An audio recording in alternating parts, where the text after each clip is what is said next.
Mother died when I was 3, and she filled a void in my life. And we got woke up to that loud, seemed like just loud, door knock. And I heard my granny give that treacherous scream that comes from a mom. The window of the driver's seat was down. They also see a woman slumped over. There's blood near her head.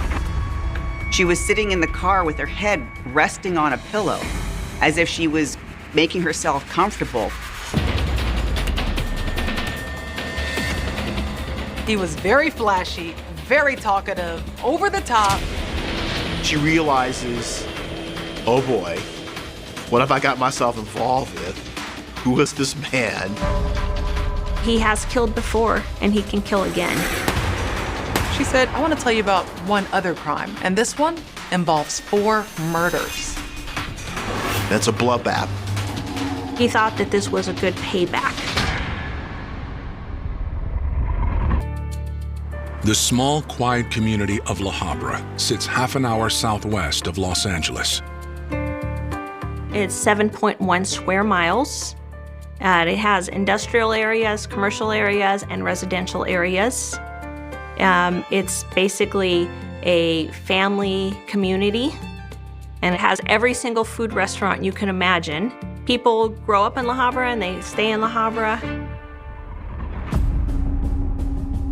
Around 5:45 a.m. on Wednesday, November 12, 2003, a group of workers report for a job at Morgan Metals, located in a LaHabra industrial park. They saw a car backed in. There wasn't a car that they recognized as belonging to one of their employees, so that seemed out of the ordinary to the workers. The window of the driver's seat was down. They also see a woman slumped over. But the craziest thing was there's blood near her head and she's on a pillow, and the car is still running. One of the managers walks over to have a look at this car. He looks and sees this woman in the front seat and sees blood, and immediately determines that this person appears to be dead, and he's the one that calls the police. And the EMTs came and checked her and determined that she was in fact deceased. And that's when they saw at least 1 gunshot wound. The first question that comes up is, was this a suicide? She's in the vehicle by herself, but there was no gun located, which made it unusual to assume that this was a suicide since there was no gun. So by the time the police got there, they knew they were dealing with a homicide and a gunshot wound victim. They needed to identify her, so they saw that she had a purse. Inside that purse was still her wallet, and in the wallet they found her ID. It said that she was 22-year-old Anika Edmondson of Compton, California. There are so many questions here because not only is this an industrialized area, but it's really an isolated area, and it's kind of the perfect place to dump a body. The possibilities were endless. They just didn't know. Anika Edmondson was born on June 6, 1981. She was raised in Compton, California, by her mother and a tight-knit extended family. Anika, AKA Nika is what we all refer to her as, was a daughter of 4, the youngest, the baby girl. Going down the line, there was another sibling after her, so she finally became a big sister. Growing up, she was literally the light of the house, the boss maker, as I've been told anyways. Definitely courageous and just a ball of energy. As a teenager, Anika landed in hot water. She had some troubles with some girls, and they told her, we're gonna be waiting for you after work on a particular day. Anika had carried some razors in her hand, some box cutters, so to say, And when the girls came for her, she was ready to, defend herself. And she ended up slicing one of the girls' face. And when it went to the court system, they ended up taking her away for about 4 years. But in hindsight, everything happens for a reason. That's when she really, I think, made some hard decisions in there. How I'm gonna change my life, how I'm gonna, go about the rest of this, how I'm gonna make this better. She even wrote in some of her journals, how much she missed us, but she knew this was not gonna define her. And she did such. She went to the California Youth Authority afterwards, and then began to rehabilitate herself and began to work. She wanted a better life for herself. She was a great student. She went on after high school to do CNA. Her dream was to become a nurse eventually. We were so proud of her because of her, her trials that she went through at a very young age. When she wasn't working or spending time with her family, Inika pursued her favorite hobby. One of her biggest passions was cars. She was involved in a pretty cool car club.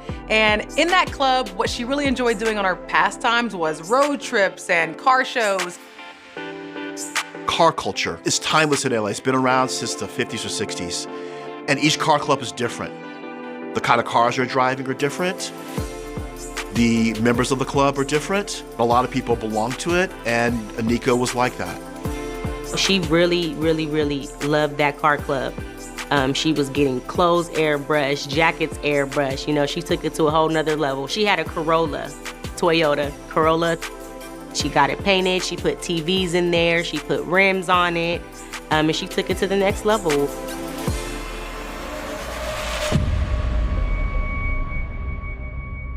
But on November 12, 2003, Inika lies dead inside her treasured Corolla with at least one gunshot wound to the head. LaHabra detectives arrive on the scene. They were checking this vehicle for clues, and keep in mind that a vehicle is a very small closed area, so it's fairly easy to contain the crime scene. They don't find anything in the car forensically that tells them who the suspect is. Unable to determine who killed Inika, investigators focus on why. Police are looking for a motive. Why this young lady is in the middle of an industrialized parking lot. This was not a robbery gone bad because the victim's cell phone or belongings were there, her jewelry was there. I believe she had rings and watches. Her pockets were not turned out. The car was not in disarray. They saw that she was completely clothed. Her clothes was intact. She clearly had not been sexually assaulted. That was clear from the scenario.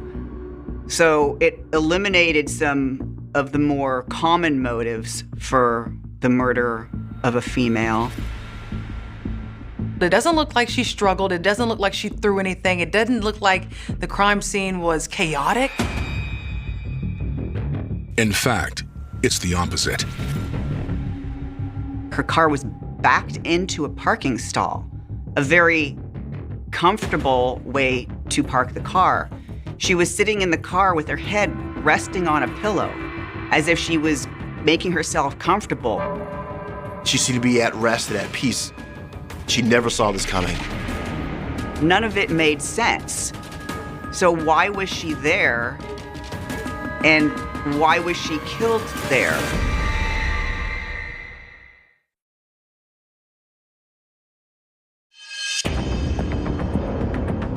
After finding few clues at the crime scene, investigators released 21-year-old Inika Edmondson's body to the medical examiner for autopsy.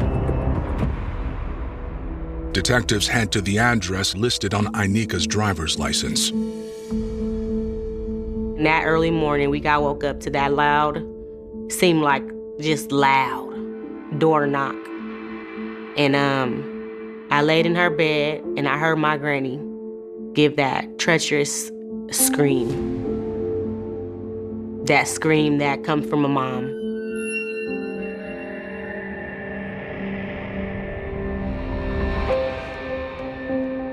They asked for a list of anyone who her family knew that was close friends with her. They found out there that she was involved with a car club, and they also found out that she had been dating a gentleman by the name of Cimarron Bell. He was very flashy, very talkative, over the top. He liked dressing nice. He really enjoyed showing off his nice things. Simi funded his expensive tastes with profits from a cleaning company he owned and operated. With his janitorial business, he would go into these businesses after hours and clean the business. But Ainika's mother tells them she wasn't impressed by Simi's flashy clothes and fancy cars. You know, he would pick her up, he would not get out the car, he would stay across the street. Nobody ever met him. You know, again, he never showed his face. Back at the station, investigators look at the cell phone collected from Ainika's vehicle. One of the last phone calls that Ainika Edmondson made was to a person that they understood to be her boyfriend. And that was to Cimarron Bell, known to his friends as Simi. Investigators want to talk to Simi. But first, they attend Ainika's autopsy the following morning. Ainika was shot not once, not twice, but 3 times, close range, in the head with a .38 caliber gun. She was relaxing with her pillow and didn't appear to be holding on to the door or making any attempt to cover her face. It became evident that Miss Edmondson knew the person that had shot her in the head. So the detectives called in several of Miss Edmondson's friends, and they contacted Mr. Bell on the phone and asked him if he would be willing to come into the police station in order for him to be interviewed. He's escorted back to an interview room to talk to the detectives. He did mention during the interview that Miss Edmondson is someone who he had dated. He made it sound somewhat casual. The detectives told him that they had looked at Miss Edmondson's phone and that her last call had been to him. He said he spoke to her briefly and that he hadn't seen her since the previous weekend. He says, "I'm really sorry, she's dead. I plan on going to her funeral. I have no idea who did this to her." When detectives escort Simi to the lobby, they see he hadn't come alone.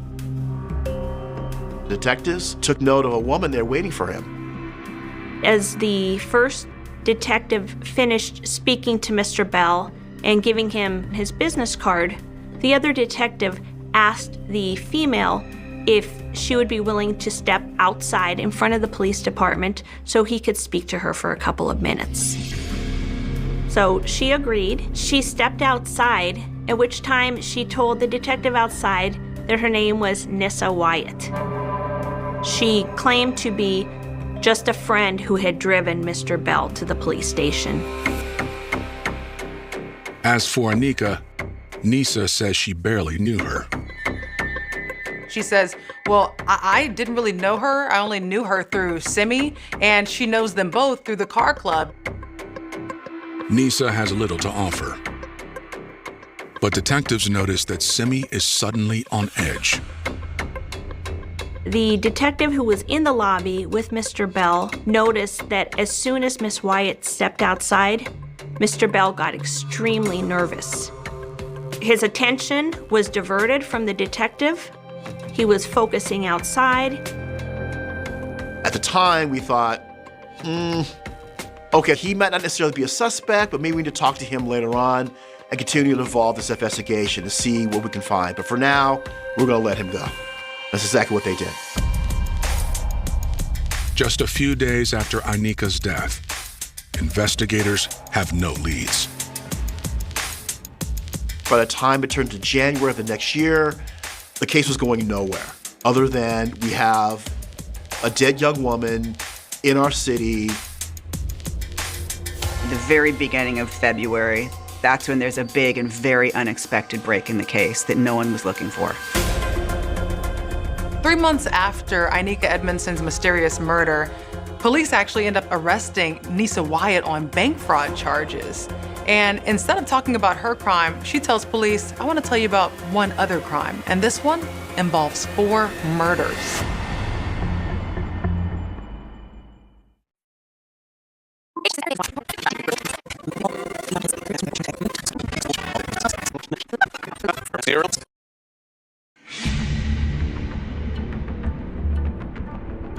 Three months after Ainika Edmondson is shot to death in a LaHabra parking lot, 25-year-old Nisa Wyatt is arrested on fraud charges. Nisa Wyatt got arrested by the feds for what was really some pretty ticky-tacky credit card fraud that she got involved in at her workplace. Nisa, she was working for a big box store. She was allowing people that she knew to come in with fraudulent credit cards, to buy merchandise this way or return merchandise that way. She would get a kickback from them. But Nisa wants to talk about something more serious. The information that she had to offer involved the death of 4 different people. And Ms. Wyatt said that she had specific details about these homicides that she was willing to share, about a person she was dating. And she didn't ask for any special favors. She did not ask for her case to be dismissed. She told the detectives she was very scared of him. In return, she wants protection for her family. And when she reveals the name, it's a name police have heard before, Cimarron Bell. Nisa says that she lied when she told police back in November that she and Simi were just friends. Miss Wyatt said that Mr. Bell was married, but also had a couple of girlfriends, and that both Ainika and Miss Wyatt were his girlfriends. But according to Nisa, Simi and Ainika also had a business relationship. With his janitorial business, he would go into these businesses after hours and clean the business, but he wasn't just cleaning them, he was cleaning them out of checks. He had Ainika open a joint bank account with him and herself in the name of a business, and then deposit the checks through that account, wait for the check to clear, and then take the money out before the bank has an opportunity to find out that it's a stolen check. But one day, it went wrong. One of the cashier's checks that he had given to one of his business associates was reported stolen. And the first thing that came to mind was that Miss Edmondson must have turned on him so that she would be the only person able to retrieve money from that account. And that made him angry.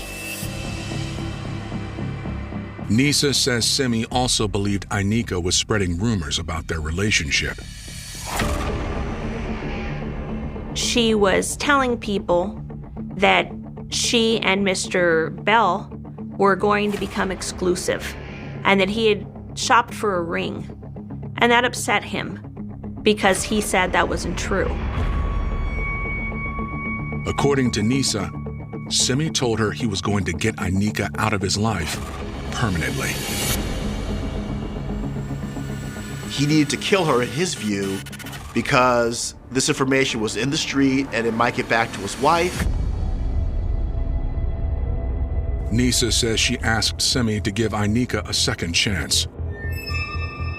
Miss Wyatt had asked Mr. Bell to give her some time so that she herself could confront Miss Edmondson. She told him, just let me talk to her first. But on the night of November 12th, Nisa realized she wouldn't get the chance.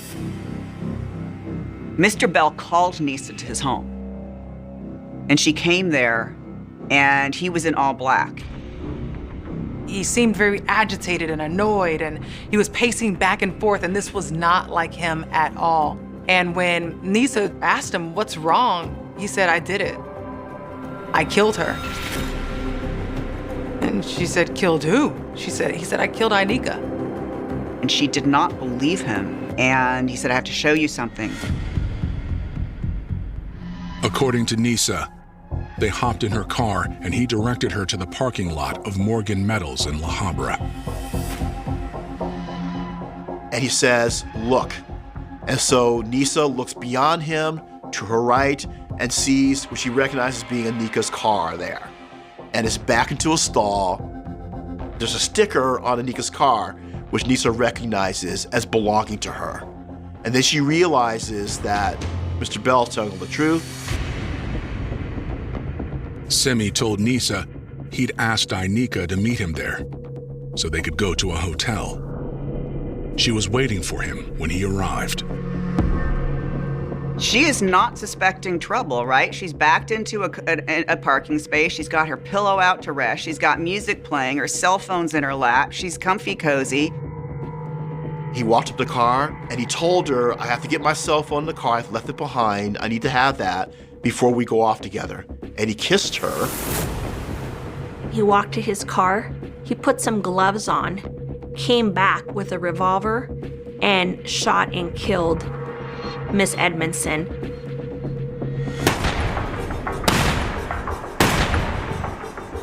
He was bragging. He was laughing about how Ainika's body jumped when he shot her in the head. And laughing about it. She realizes, oh boy, what have I got myself involved with? Who is this man?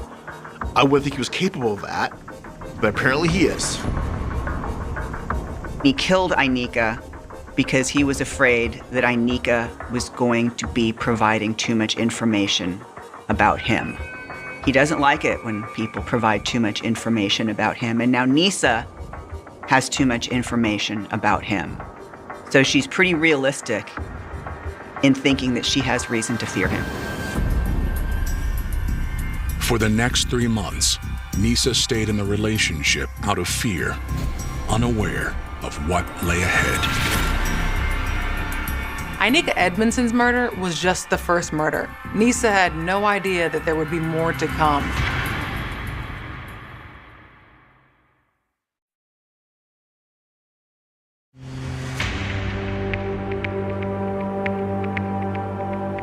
In February 2004, Nisa Wyatt tells LaHabra detectives that her boyfriend, Simi Bell, confessed to killing his other girlfriend, Ainika Edmondson. At this point, she's in fear for her life because she knows if Simi killed Ainika, then she could be next. Nisa tells investigators that about a month ago, Simi started feeling the loss of the fraud scheme he and Ainika had been running together. He can't meet his expenses, his bills. Car payments, all the cars he has. The money's dried up. He needs more. And he had come up with a scheme with his good friend, Mr. Brielle Lee. And they had decided that they were going to advertise Mr. Bell's Monte Carlo for sale at an incredibly low price. He decided to list his Monte Carlo in Auto Finder. And instead of listing it for the $23,000 that it was worth, he only listed it for roughly like $8,500. Not long after listing the ad, Simi asked Nisa to join a phone call to set up a meeting with potential buyer, Mario Larios. Mr. Bell involved Nisa because he had trouble understanding what Mario was saying. He thought Mario was saying, "I'm coming in a white van." And he had to have Nisa listen, and Nisa told him, "No, white Benz. He's coming in a white Benz." Later on, she sees on the news that a white Mercedes-Benz was found in a commercialized area with 3 bodies in the car. Her mouth dropped, and that's when she knew that Simi was involved. Investigators are familiar with the case. On January 30th, 24-year-old Mario Larios was found dead, along with his cousin, 26-year-old Fernando Pina, and a friend, 23-year-old Edgar Valle. All 3 men were inside the Mercedes parked behind a La Miranda strip mall. The white Mercedes-Benz has blood all in the back seat, as well as 2 bodies wrapped up in plastic. In the trunk is a 3rd body, no plastic at all. And when they do the autopsy report, 2 of the men were shot with a .38 caliber gun, and the other man, a .357. Nisa confronted Simi about what she'd seen on the news. And that's when he confessed, and he says that he initially invited them to a gas station. He says, "Follow me back to the house and we'll do our deal there." They follow him back to the house, and that's when he and a friend were waiting. Mr. Brielle Lee was an accomplice of Mr. Bell and had been enlisted by him. Brielle waited at the house for the men to arrive. And the minute they get inside that house, Mr. Bell starts shooting.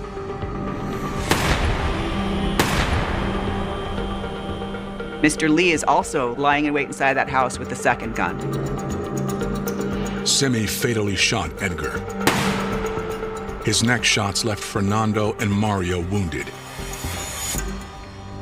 Mr. Bell called out Mr. Lee from his hiding place at the back of the house to assist him in killing Mr. Pina, who was trying to run out of the house, having been shot and wounded, and to finish off Mr. Larios. Mr. Lee was his willing sidekick. But when the moment came to do the shooting, it looks like Mr. Lee was not entirely sure of himself. Simi ended up taking a gun, holding it to Brielle Lee's head, and said, "If you don't do it, I'm gonna shoot you." So this forced Brielle Lee to get involved and shoot. Brielle fired the fatal shot at Mario, while Simi took out Fernando. They take their wallets, take their cell phones, take everything of value, bracelets, watches, everything off their bodies, okay?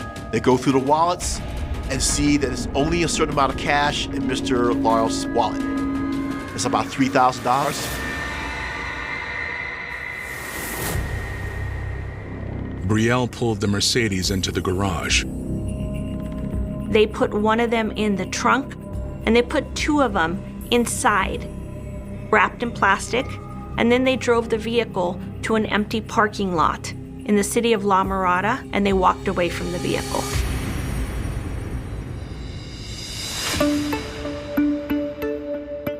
Investigators release Nisa with the understanding that she must take precautions. She had to get out of the city. Nisa and her family had to change their life, and they ended up leaving Compton and going to another location far away from Compton. She definitely knows from what the things that he has discussed with her that he has killed before and he can kill again.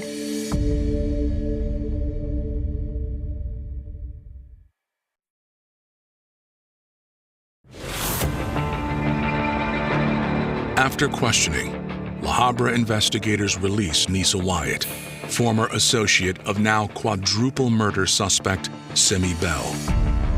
Not only has she tied together the murder of Miss Edmondson, but she has tied together the murder of 3 separate people in Los Angeles County that had also gone unsolved. And at this point, there's no reason for any detectives to believe that the murders in 2 different counties are related in any way. except for the fact that Nisa has important details about these homicides. Detectives look into her claims about Bell's involvement in the murders of Mario Larios, Fernando Pina, and Edgar Valle. When they do the autopsy report, 2 of the men were shot with a .38 caliber gun and the other man a .357. Police quickly realize this lines up with Nisa's story because she says that Simi told her he shot 2 of the guys. He had a .38 caliber gun. She also says that Brielle Lee shot 1 of the men. He had the .357. So this lines up with her story. A check of Mario's cell phone records also backs up her story. They checked the phone belonging to this victim, and they saw that the last number he had dialed was the phone number that belonged to Mr. Bell. Something Mario and Ainika have in common. It seems too coincidental that you have separate murder victims who have cell phone numbers that show that the last person they called prior to their death was Mr. Bell. On Friday, February 12, 2004, detectives obtain a search warrant for his home. The search warrant allowed the detectives to bring a forensic crime lab in. They began looking for evidence anywhere in the house. It was a small, modest home, but the inside looked very nice. The walls were freshly painted. It appeared almost like a new home, maybe as if the walls had been plastered. They begin to dig into the patchwork of the house and find bullets lodged in the house. And then they're finding visible bullet holes in the walls in the kitchen. There is still a bullet sitting behind the dish drainer. The dishes in the dish drainer still sitting on the kitchen counter, just sitting there. I searched the garage, and the .38 caliber handgun that was believed to have been used to murder Miss Edmondson was found. I searched one of the bedrooms, and I found contracts that showed a business relationship with Morgan Metals in LaHabra. Morgan Metals, the very location where Ainika was killed, which is why he chose it. He knew it was a place no one would see the murder occur. And this is the same area that he told police he'd never visited. Following the search, Simi is arrested. They see his 2001 Monte Carlo and they pull him over, and that's when they search the car. They find the .357 gun. Investigators believe they now have both murder weapons. The Rome was found in the garage. The other one with the .357 was in the Monte Carlo. Police took Mr. Bell to the police station.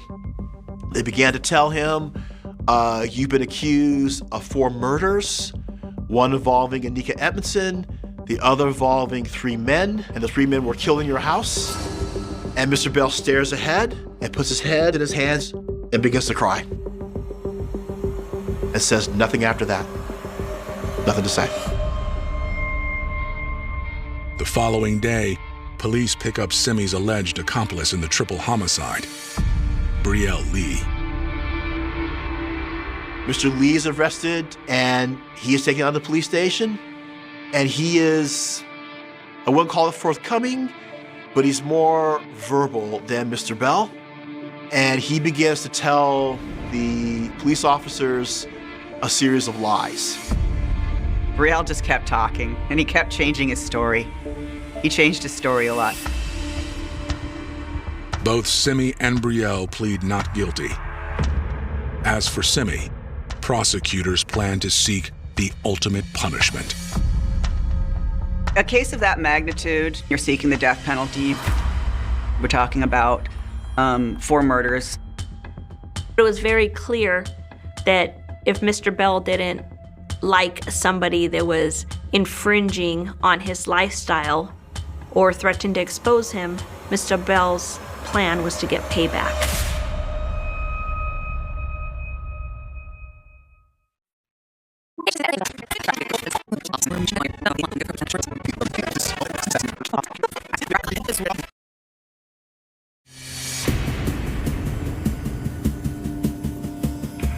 On Thursday, March 17, 2011, in California's Norwalk Superior Court, 36-year-old Simi Bell goes on trial for the murder of Inika Edmondson, Mario Larios, Fernando Pina, and Edgar Valle.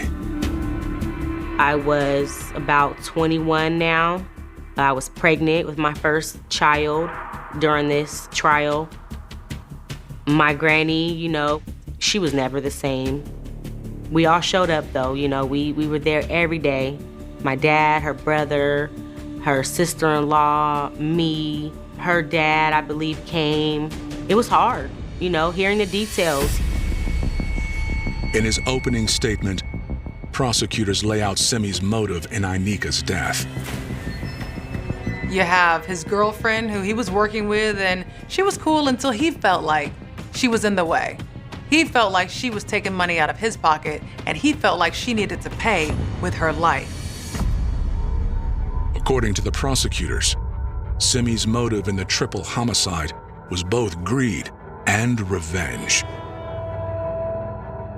He wanted to target buyers from a specific ethnicity because he felt that people from that culture had ripped off a lot of other people, so he thought that this was a good payback. Cimarron Bell is a stone-cold psychopath. He had no intention of ever selling them. He was just going to kill them and take the money. Prosecutors present overwhelming evidence.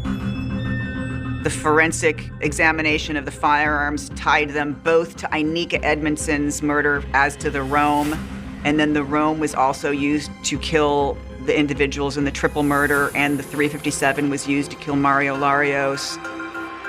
There is DNA in this house, huge quantities of DNA that is absolutely 100% matched to the victims at mathematical exclusion rates that are astronomical. Their star witness, Nisa Wyatt, takes the stand.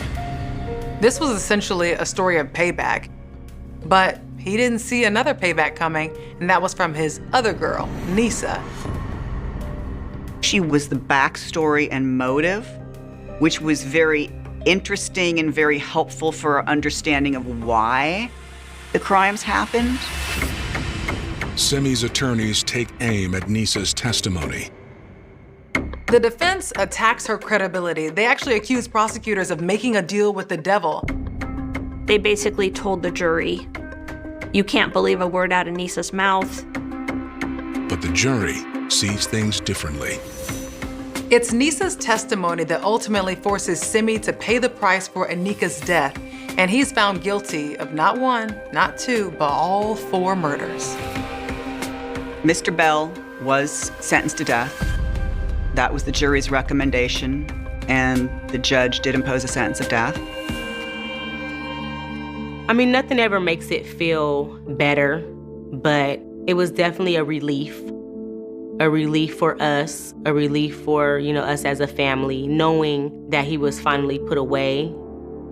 On that day particularly, I can say we all gained a small amount of peace. At a separate trial, Simi's accomplice, Brielle Lee, is found guilty of the second-degree murder of Mario Larios. There are nights that disappear into memory before the sun even rises. Nights filled with ordinary conversations, forgotten jokes, half-finished drinks, and the comfortable belief that tomorrow will arrive exactly as expected. Then there are nights that split time in two. Everything that happened before becomes a distant world. Everything that follows is measured against a single unimaginable moment. On April 15, 2014, the city of Calgary was still wrapped in the lingering chill of an Alberta spring. Winter had loosened its grip but refused to let go completely. Patches of dirty snow clung stubbornly to shaded sidewalks while the wind carried a sharp edge that reminded everyone summer was still weeks away.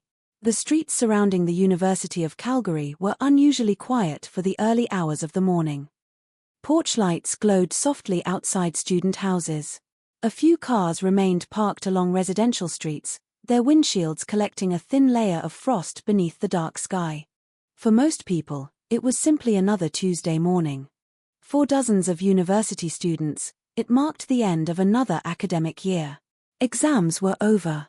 Assignments had finally been submitted. Months of deadlines, sleepless nights, and constant pressure had given way to a rare feeling of relief. Friends who had spent countless hours studying together could finally laugh without worrying about the next lecture or the next paper. Inside one house near the university campus, that relief had transformed into celebration. Music drifted through the rooms. Conversations overlapped in every corner. Some people stood in the kitchen balancing paper plates while talking about summer plans. Others gathered in the living room, debating where life would take them after graduation. A few wandered onto the back deck to escape the warmth inside, letting the cold air wake them after hours of celebration. It was not a glamorous party. It was the kind of gathering that happens thousands of times every year on university campuses across North America. Friends brought friends. Some people knew everyone in the room. Others had only met their host once or twice. New introductions happened naturally. Laughter filled the spaces between unfamiliar names. Nobody expected danger. Nobody looked around the room wondering who would still be alive before sunrise. Among the guests was a 22-year-old man named Matthew DeGrood. If someone had casually glanced at him that evening, nothing immediately demanded attention. He was young. He had attended university classes. He worked part-time at a grocery store. His father served as an inspector with the Calgary Police Service, a detail that suggested stability rather than suspicion. On paper, there was little to separate him from many other young adults trying to figure out where life was heading. Yet appearances can become the most convincing disguise. Long before that April night, small cracks had begun appearing beneath the surface of Matthew's life.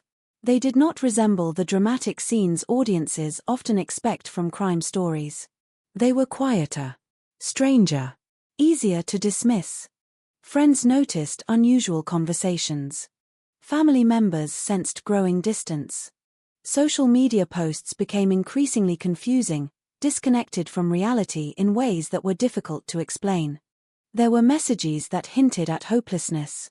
Moments when people close to him wondered whether something was wrong but struggled to identify exactly what they were seeing. Mental illness rarely announces itself with certainty.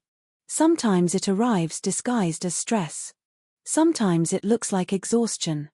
Sometimes it sounds like ideas that seem merely eccentric until they no longer fit inside the boundaries of ordinary behavior. Looking backward, warning signs often appear painfully obvious. Living through them is different. That distinction would become one of the defining questions surrounding this tragedy. Could anyone have known? Could anyone have stopped what was coming? Or had everyone unknowingly become witnesses to a crisis that was already spiraling beyond anyone's control? Inside the house, none of those questions existed yet. There were only ordinary moments. Someone searched for another song to add to the playlist. Someone laughed so hard they nearly spilled a drink. Someone texted a roommate to say they might stay a little longer. Someone stepped outside to check the temperature before deciding the warmth indoors was far more inviting. These moments seem insignificant when viewed alone. Together, they became the final ordinary memories carried by dozens of survivors. Years later, investigators, journalists, psychologists, and grieving families would return to these ordinary details again and again. Not because they contained dramatic clues, but because they represented something priceless. Normality. The last moments before everything changed. Human memory behaves strangely after trauma. Survivors often remember details that appear meaningless to outsiders. The color of a jacket. The smell of food in the kitchen. A song playing faintly through distant speakers. The sound of someone laughing in another room. Meanwhile, entire minutes disappear. The brain clings desperately to fragments while allowing everything else to dissolve into darkness. Many who survived that night would later describe exactly that phenomenon. The celebration had felt completely ordinary. Until it wasn't. When police officers eventually arrived, they entered a scene almost impossible to comprehend. Calls had reached emergency dispatch describing chaos inside a student house. Information arrived in broken pieces, each caller speaking through panic, confusion, or disbelief. No dispatcher could fully understand what responders were about to encounter. No officer expected that this single incident would become the deadliest mass killing in Calgary's modern history. Within hours, emergency lights painted quiet residential streets in flashes of blue and red. Neighbors who had gone to bed expecting another peaceful night found themselves standing behind police tape before dawn, wrapped in jackets against the cold, asking the same question over and over. What happened? The answer refused to make sense. There had been no robbery. No gang conflict. No coordinated attack planned over months. No obvious motive waiting to be uncovered inside financial records or personal grudges. Instead, investigators found themselves confronting something far more unsettling. An act of extraordinary violence emerging from a mind that, according to later psychiatric evaluations, had become detached from reality itself. But that understanding would not come immediately. At first, there was only confusion. The names of the victims spread slowly through the city as families received devastating phone calls no parent ever imagines answering. Joshua Hunter, Caitlin Perris, Jordan Segura, Zachariah Rathwell, Lawrence Hong. 5 young people. 5 futures abruptly erased. Each name represented far more than a statistic. Behind every photograph published in newspapers stood birthdays, childhood memories, friendships, ambitions, favorite songs, unfinished conversations, and families who suddenly found themselves measuring life in terms of before and after. The city mourned not only because 5 lives had been lost. It mourned because the victims reflected an entire generation standing at the threshold of adulthood. Students, friends, children, brothers, sisters, people preparing to begin careers, build families, and shape futures that would now exist only in imagination. As daylight broke across Calgary that morning, news spread with astonishing speed. Students checked their phones between classes. Parents called children studying away from home. University staff struggled to understand reports that seemed impossible. The campus atmosphere changed almost instantly. Celebration gave way to disbelief. Then disbelief gave way to grief. In the days that followed, flowers accumulated outside memorial sites despite freezing temperatures. Candles flickered against the spring wind. Handwritten notes appeared beneath photographs of smiling faces captured long before anyone imagined they would become memorial portraits. Some messages came from lifelong friends. Others came from complete strangers. Sometimes tragedy reaches beyond personal relationships and becomes communal sorrow. This was one of those moments. Yet beneath the mourning emerged another story. One that proved far more complicated than a simple division between good and evil. The young man accused of carrying out the attack had reportedly experienced increasingly severe symptoms of mental illness before that night. Those closest to him had watched unsettling changes unfold without fully understanding their significance. Later, psychiatric experts would conclude that he had been suffering from a severe psychotic episode associated with schizophrenia, believing terrifying delusions that bore no resemblance to reality. That conclusion would ignite difficult conversations across Canada. What happens when severe mental illness intersects with unimaginable violence? Where does accountability end and illness begin? Can justice ever satisfy families whose loss cannot be undone? And what responsibilities does society bear toward individuals whose minds are slipping away before anyone fully recognizes the danger? These questions have no easy answers. Perhaps they never will. This story is not simply about one horrifying night. It is about 5 lives remembered with love. It is about survivors forced to carry memories no one should have to bear. It is about parents whose futures changed forever before dawn. It is about a city confronted with grief on a scale it had never experienced. And it is about the unsettling reality that some of the greatest tragedies do not emerge from carefully planned criminal schemes, but from the catastrophic collapse of a human mind that has lost its connection to reality. Before investigators reconstructed timelines, before psychiatrists offered diagnoses, before courtrooms debated criminal responsibility, there was only silence settling over a neighborhood that had expected nothing more extraordinary than another student party. That silence would not last. By sunrise, Calgary had become the center of a tragedy that would leave permanent scars on families, friends, first responders, and an entire community. The questions raised that morning continue to echo years later, not because every answer remains unknown, but because some answers are too painful to accept. This is the story of how one ordinary celebration became an event forever woven into the history of a city, and how the search for justice would become inseparable from the search for understanding. Long before the headlines, before investigators mapped timelines across whiteboards, and before courtrooms examined every detail of what happened, Calgary was simply a city welcoming another spring. Nestled where the Canadian prairies meet the foothills of the Rocky Mountains, Calgary has long carried two identities at once. It is a modern, fast-growing city shaped by the energy industry and ambitious development, but it also possesses the rhythm of a close-knit community where neighborhoods often feel smaller than the city's population suggests. People pride themselves on resilience. Winters are harsh, but residents adapt. Summers are short, making every warm afternoon feel like something to celebrate. By April, the city was beginning its slow transition out of winter. Snowbanks had shrunk into uneven patches along sidewalks, while dormant trees waited for warmer days before showing the first signs of green. The mornings remained cold enough for heavy jackets, but afternoons occasionally hinted that another season was finally approaching. For students at the University of Calgary, however, the weather mattered less than the calendar. April represented freedom. Months of lectures, research papers, laboratory work, examinations, and late-night study sessions were finally ending. Campus libraries that had been crowded only days before were beginning to empty. Coffee shops no longer echoed with conversations about final exams. Instead, students spoke about internships, vacations, graduation ceremonies, new apartments, and careers waiting just beyond university life.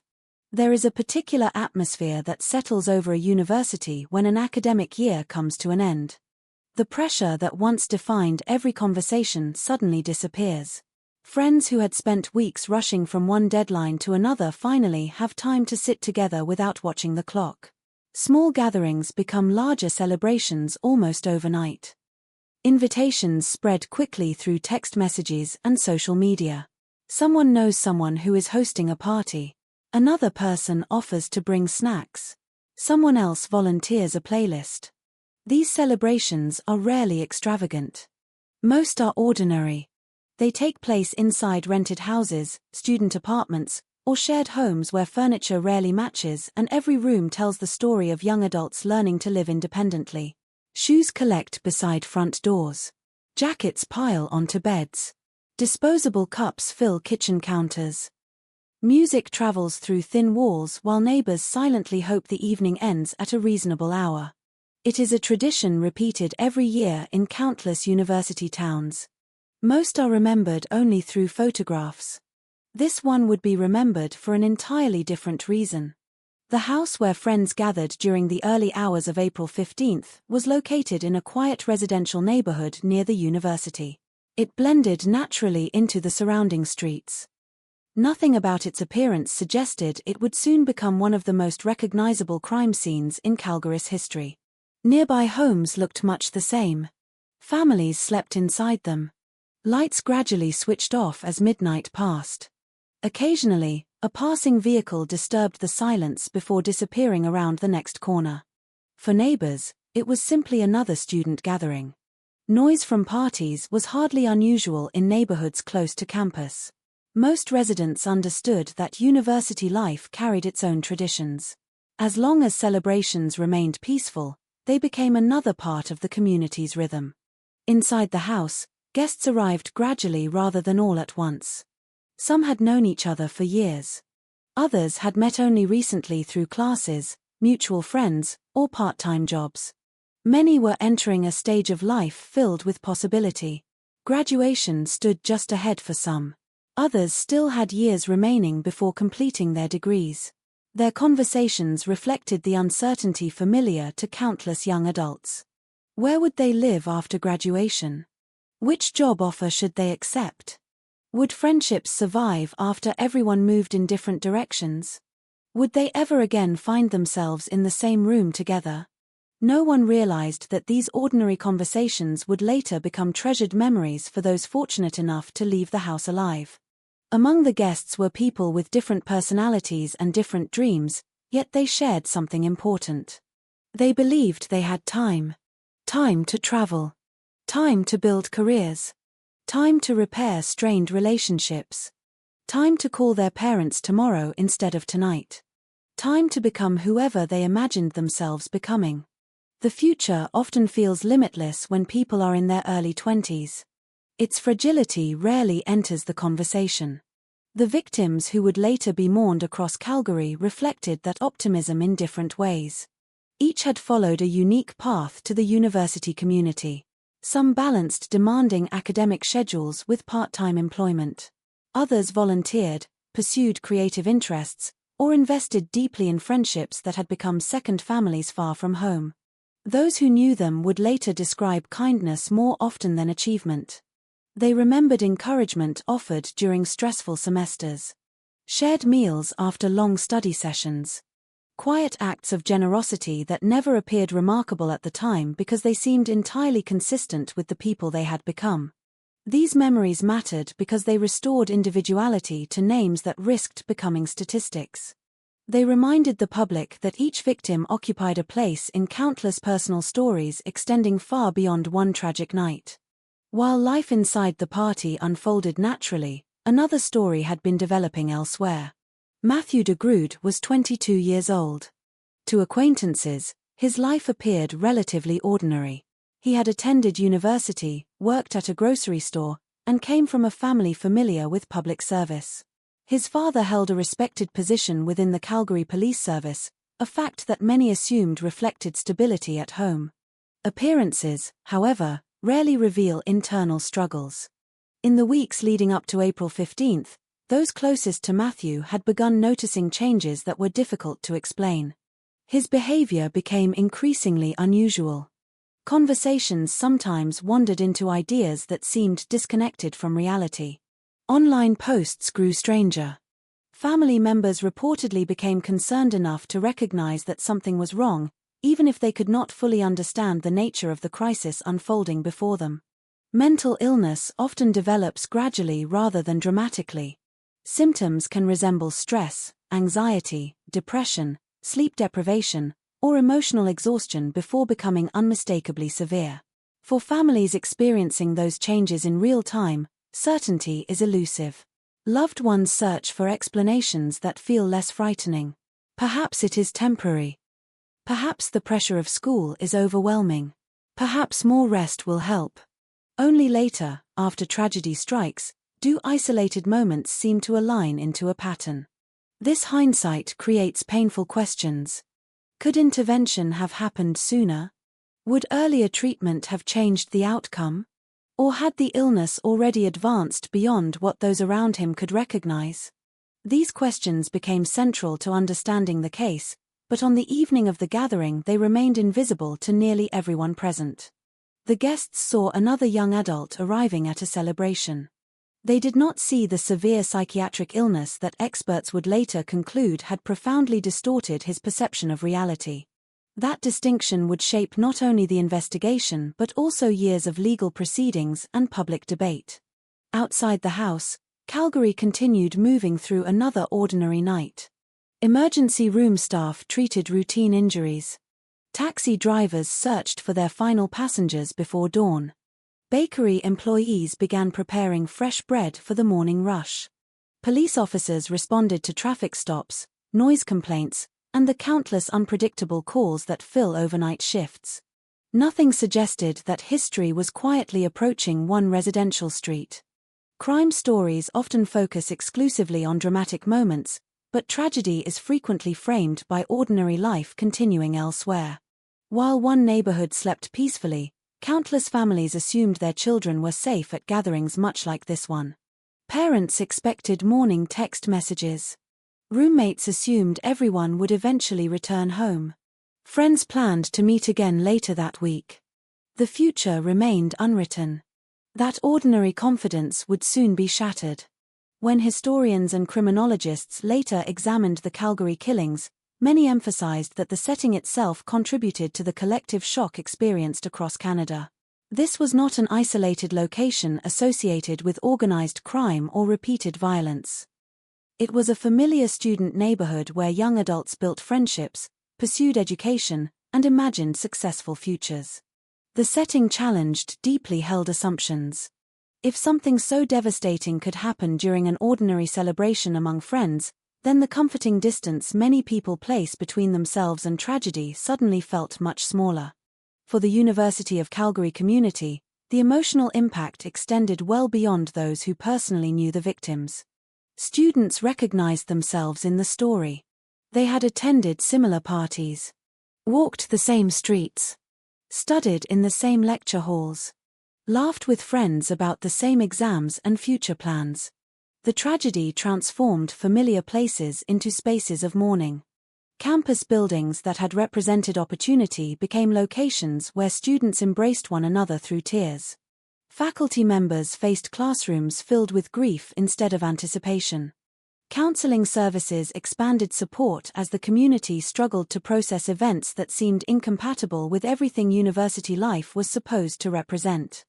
Years later, memorials and scholarships would ensure that the victims' names remained connected not only to loss but also to hope, education, and the aspirations they carried throughout their lives. Yet on that April night, none of those memorials existed. There was only a modest house, a gathering of friends, and a city settling into the quiet hours before dawn. The stage had been set not by elaborate planning or extraordinary circumstance, but by the ordinary routines of everyday life. It is often the ordinary that makes tragedy most difficult to comprehend. Because when people look back, they do not see warning sirens or obvious signs that history is about to change. They see familiar streets. A neighborhood they have driven through countless times. Students celebrating the end of another semester. A city preparing for another sunrise. And somewhere within that ordinary night, unseen by almost everyone, events had already begun moving toward a moment that would forever alter the lives of dozens of families and leave an enduring mark on Calgary's history. When a crime captures national attention, the first details that spread are almost always the same. The date. The location. The number of lives lost. The name of the person accused. Those facts become headlines because they are easy to report and easy to remember.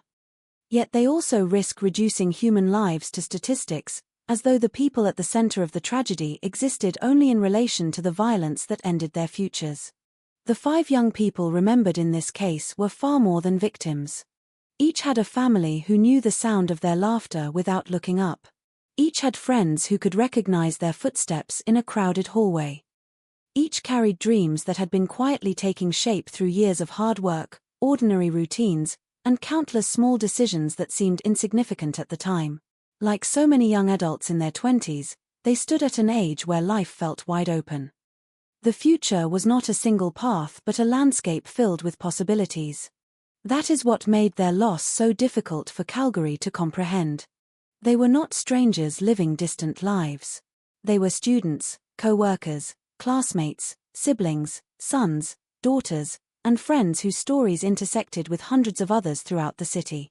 Joshua Hunter was 22 years old. Those who knew him remembered someone who brought an easy warmth into a room. Friends spoke of his willingness to include people who might otherwise feel left out, a quality that rarely attracts attention until it is suddenly absent. University life can often feel overwhelming, especially for students trying to balance academic expectations with work and personal responsibilities.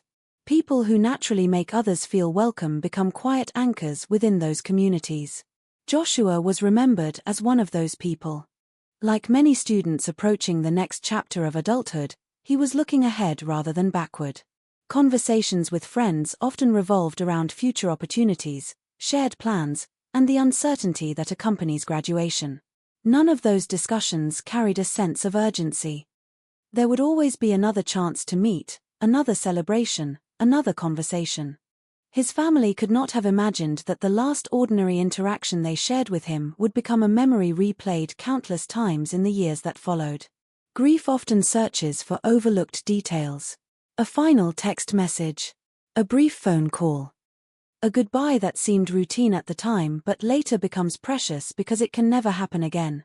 Caitlin Perris, 23 years old, was remembered for the kindness she extended to those around her. Friends described someone who cared deeply about relationships and who approached people with sincerity rather than judgment.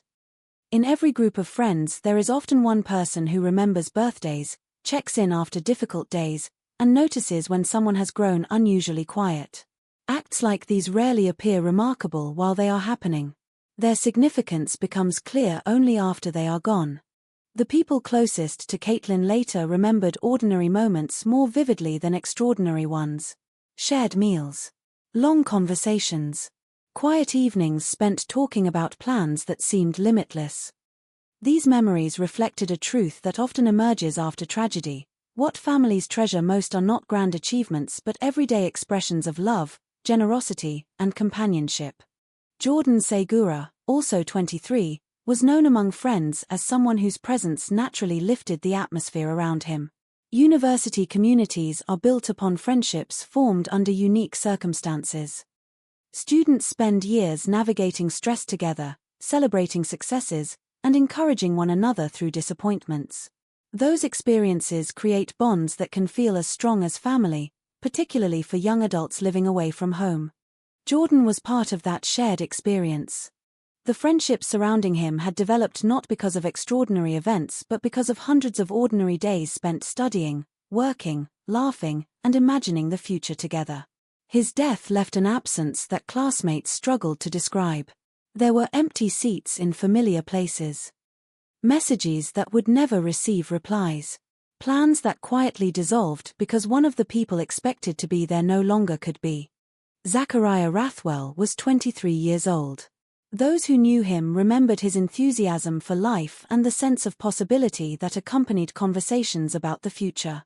Like countless young adults, he stood between education and the broader world waiting beyond university. The years ahead promised careers, travel, relationships, and experiences that had not yet unfolded.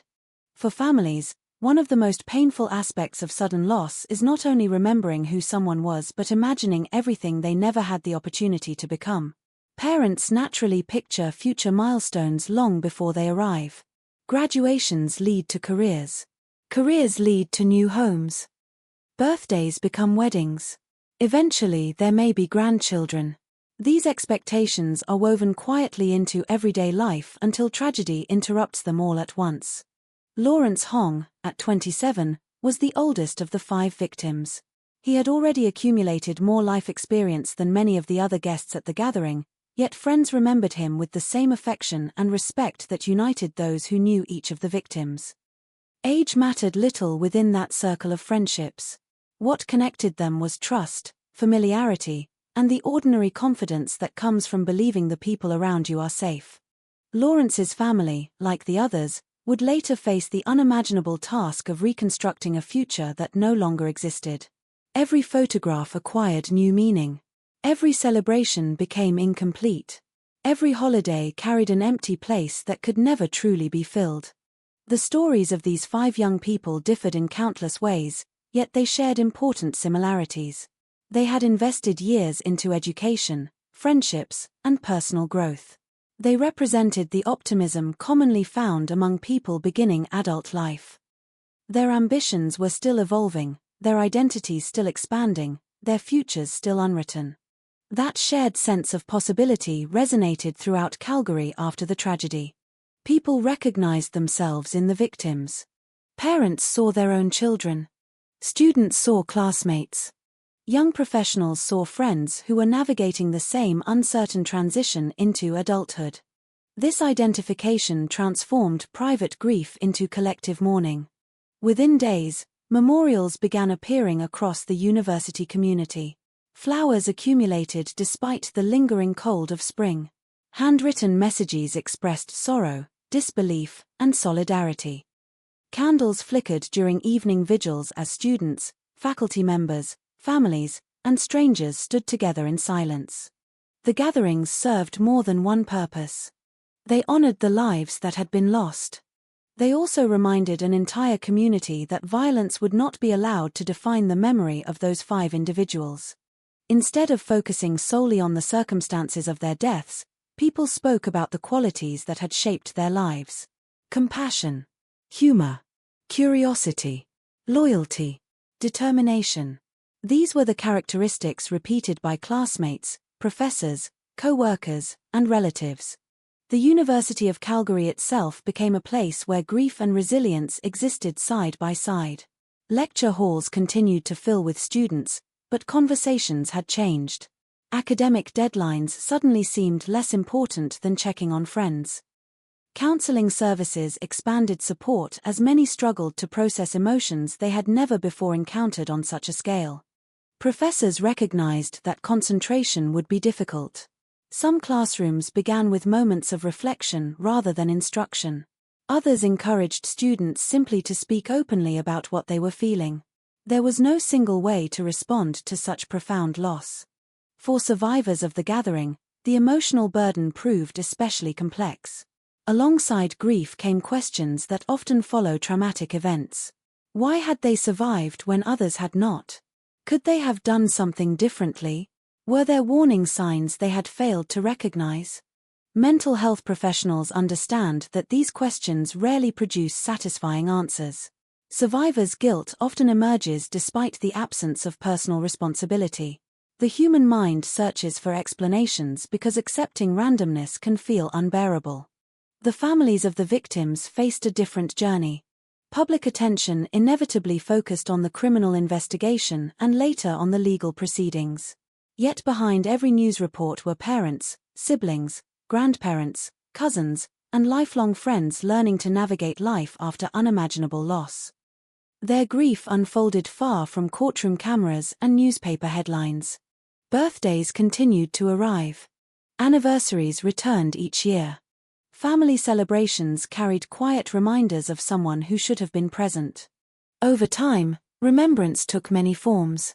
Some honored the victims through scholarship funds and educational initiatives that reflected the values they had embraced during their lives. Others chose private acts of remembrance, preserving traditions, sharing stories, or simply refusing to let memories fade. These efforts reflected an important truth. A person's influence does not disappear with their death. It continues through the lives they touched, the kindness they offered, and the relationships they built. As the investigation moved forward, public discussion increasingly centered on the mental illness that experts would later conclude had profoundly affected Matthew DeGroode's perception of reality. That conversation was both necessary and difficult.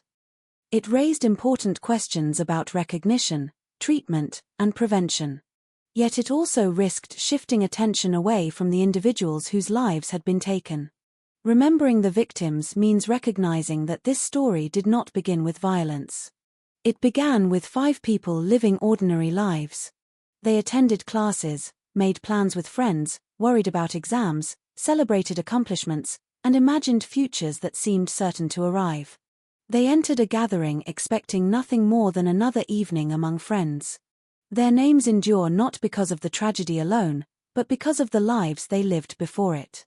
And before investigators would begin assembling timelines, before forensic evidence would be examined, and before one of the most complex legal cases in Calgary's history unfolded, there remained one final ordinary evening, an evening that, for everyone inside that house, still felt like the beginning of tomorrow rather than the end of everything they believed was possible. The clock had already slipped past 1 in the morning. For many of the guests, the celebration had begun to wind down in the quiet, unplanned way that most student gatherings do. The loudest conversations had softened into smaller circles. Some people checked the time on their phones and debated whether they should head home or stay a little longer. Others wandered into the kitchen looking for something to drink before leaving. A few sat on worn couches, talking about summer jobs, graduation ceremonies, and the uncertainty that waited beyond university life. Outside, the neighborhood remained calm. The streets were largely empty. Porch lights illuminated patches of sidewalk where the last traces of winter still lingered. The cool Alberta air drifted through an occasionally opened door, briefly mixing with the warmth inside the house before disappearing again into the night. Nothing suggested that the evening was approaching a point from which none of the people present could ever return. Matthew de Groot had arrived as another guest. There had been no dramatic entrance. No public confrontation. No obvious warning that caused everyone in the room to stop and pay attention. To many of the people gathered there, he was simply another familiar face connected through friends and the university community. That ordinary appearance would later become one of the most unsettling aspects of the case. Investigators would spend months reconstructing timelines, comparing witness statements, and determining exactly how events unfolded. Survivors, despite experiencing the same incident, often remembered different sequences of events. Trauma has a way of fragmenting memory. Some recalled sounds before they remembered faces. Others remembered moving from one room to another without being able to explain why. Minutes became difficult to place in chronological order. What remained consistent across accounts was the suddenness. One moment, conversations continued as they had all evening. The next, confusion spread through the house. At first, not everyone understood what was happening. In crowded social gatherings, unexpected movement or raised voices can easily be mistaken for accidents, misunderstandings, or harmless horseplay. It took precious moments before people realized something was terribly wrong. As awareness spread, the atmosphere changed almost instantly. Casual conversations stopped. People began looking toward the source of the disturbance, trying to understand what they were seeing. The sense of safety that had defined the evening disappeared with shocking speed. What had been a place of celebration became a scene of panic. Guests reacted in different ways, as people often do during moments of extreme stress. Some instinctively tried to help friends. Others searched desperately for exits. Some froze, unable to process events unfolding faster than their minds could comprehend. Psychologists have long observed that human beings rarely respond to sudden crises in identical ways. The familiar concepts of fight, flight, or freeze are not conscious choices but deeply rooted survival responses. In situations that no one has prepared for, the brain struggles to make sense of information arriving all at once. That reality became painfully evident inside the house. The carefully ordinary rhythm of the evening dissolved into confusion. People called out to one another. Friends became separated. Several guests managed to escape the house and reach neighboring properties, where emergency services were contacted. Their calls reflected the overwhelming confusion of the moment. Information reached dispatchers in fragmented pieces, with callers struggling to describe an event that seemed almost impossible to comprehend.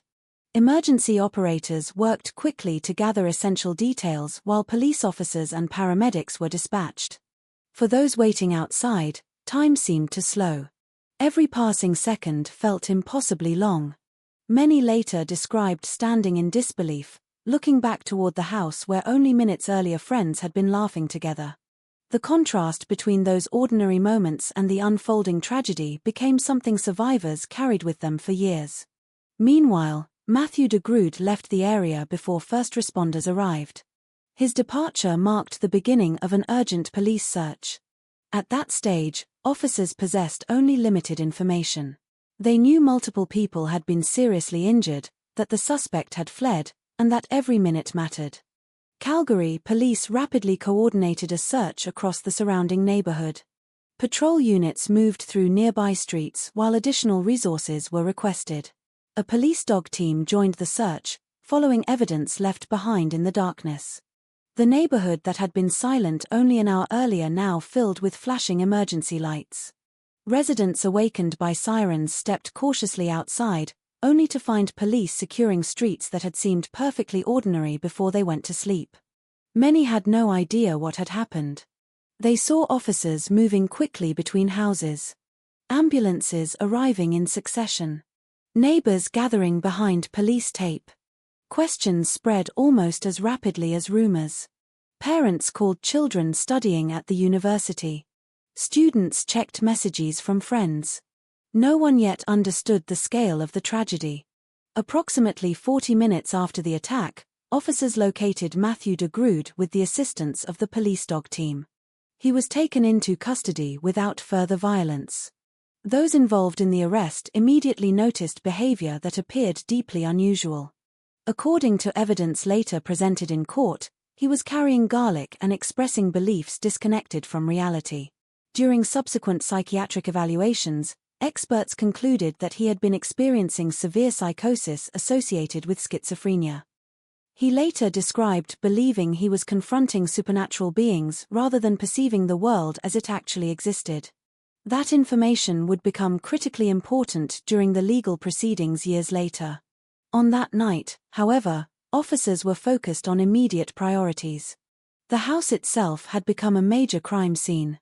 Investigators arriving after emergency personnel faced the enormous responsibility of documenting every detail with precision. The process would require patience, coordination, and meticulous attention to evidence. Every room needed to be photographed. Physical evidence had to be preserved. Witnesses had to be identified before memories became further affected by shock and the passage of time. Outside, survivors were interviewed individually whenever possible. Many struggled to speak. Some cried uncontrollably. Others answered questions in short, incomplete sentences. Investigators understood that early statements given after traumatic events are rarely perfect. Memory often returns gradually over days, weeks, or even months. Detectives therefore approached each interview with care, recognizing that inconsistencies did not necessarily indicate deception but rather reflected the profound psychological impact of what witnesses had endured. As dawn approached, the magnitude of the incident became increasingly clear. 5 young people had lost their lives. Dozens of others had survived an experience that would remain with them indefinitely. For emergency responders, the night left its own lasting impact. Police officers, paramedics, firefighters, and dispatchers train extensively for crisis situations, yet training cannot fully prepare anyone for the emotional weight carried by incidents involving so many young lives. Many responders would later acknowledge the difficulty of separating professional responsibilities from the human reality unfolding before them. The house itself stood in stark contrast to the events that had taken place inside. From the outside, it remained an ordinary student residence. Morning light revealed nothing extraordinary about its appearance. Cars remained parked along the street. Neighboring homes looked unchanged. Birds began to sing as another day started across Calgary. Nature continued its routine with complete indifference to human tragedy. That contrast has often been noted by survivors of catastrophic events. The world does not pause. The sun still rises. Traffic resumes. Coffee shops open. People leave for work unaware that, only streets away, lives have been permanently altered. As news began reaching university officials and city leaders, the immediate focus shifted beyond the investigation itself. Families needed to be notified. Friends required support. Students sought answers that did not yet exist. The names of the victims had not yet become public, but fear spread quickly through the university community. Every unanswered phone call became a source of anxiety. Every delayed text message invited terrible possibilities. Across Calgary, parents waited to hear from children who had attended end-of-semester celebrations. Most eventually received reassuring calls. 5 families did not. By the time the morning news broadcasts interrupted regular programming, the city understood that something unprecedented had occurred. Details remained incomplete, but one fact emerged with heartbreaking certainty. An ordinary gathering of friends celebrating the end of the academic year had become the deadliest mass killing in Calgary's history. For investigators, this marked only the beginning of a long search for answers. For the survivors, the night's events had already divided life into 2 chapters, everything before that gathering and everything that came after. The celebration that had begun with laughter and plans for the future had ended in silence, grief, and questions that would echo through courtrooms, psychiatric evaluations, classrooms, and family homes for years to come. The task ahead was no longer simply to determine what had happened. It was to understand how an evening that had seemed so ordinary could unravel with such devastating consequences, and whether any warning signs had existed before that April night forever changed the lives of everyone connected to it. The first light of dawn arrived quietly over Calgary. As the eastern sky shifted from deep blue to pale gray, the neighborhood surrounding the student house looked almost unchanged. Frost still clung to parked cars. A cold breeze moved through the nearly empty streets. From a distance, it appeared to be the beginning of another ordinary weekday. Only one house told a different story. Police vehicles remained positioned along the street, their flashing lights now less dramatic beneath the growing daylight. Bright yellow tape marked the perimeter while officers carefully controlled access to the property. Curious neighbors stood at a respectful distance, speaking in hushed voices. Some had been awakened by sirens hours earlier. Others had learned only minutes ago that something terrible had happened just steps from their own front doors. No one fully understood the scale of the tragedy. Rumors spread faster than confirmed facts. Some believed there had been a robbery. Others assumed it had been a fight that had spiraled out of control. Very few imagined that a gathering of friends celebrating the end of the academic year had become the scene of Calgary's deadliest mass killing. Inside the house, the atmosphere was defined not by urgency anymore, but by precision. The emergency response had given way to the careful work of forensic investigators. Every room became part of a meticulous reconstruction. Crime scene specialists moved slowly through the residence, documenting every observable detail before anything was disturbed. Photographs were taken from multiple angles. Measurements were recorded. The position of furniture, personal belongings, and objects left behind during the chaos all became pieces of a much larger puzzle. The purpose of this work was simple but essential. A crime scene tells a story. Unlike witnesses, physical evidence does not forget, become confused, or change over time. It cannot experience trauma or emotional shock.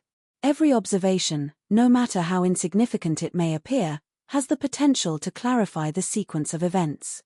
Investigators knew that public attention would soon focus intensely on this case. Their conclusions needed to rest upon evidence rather than assumption.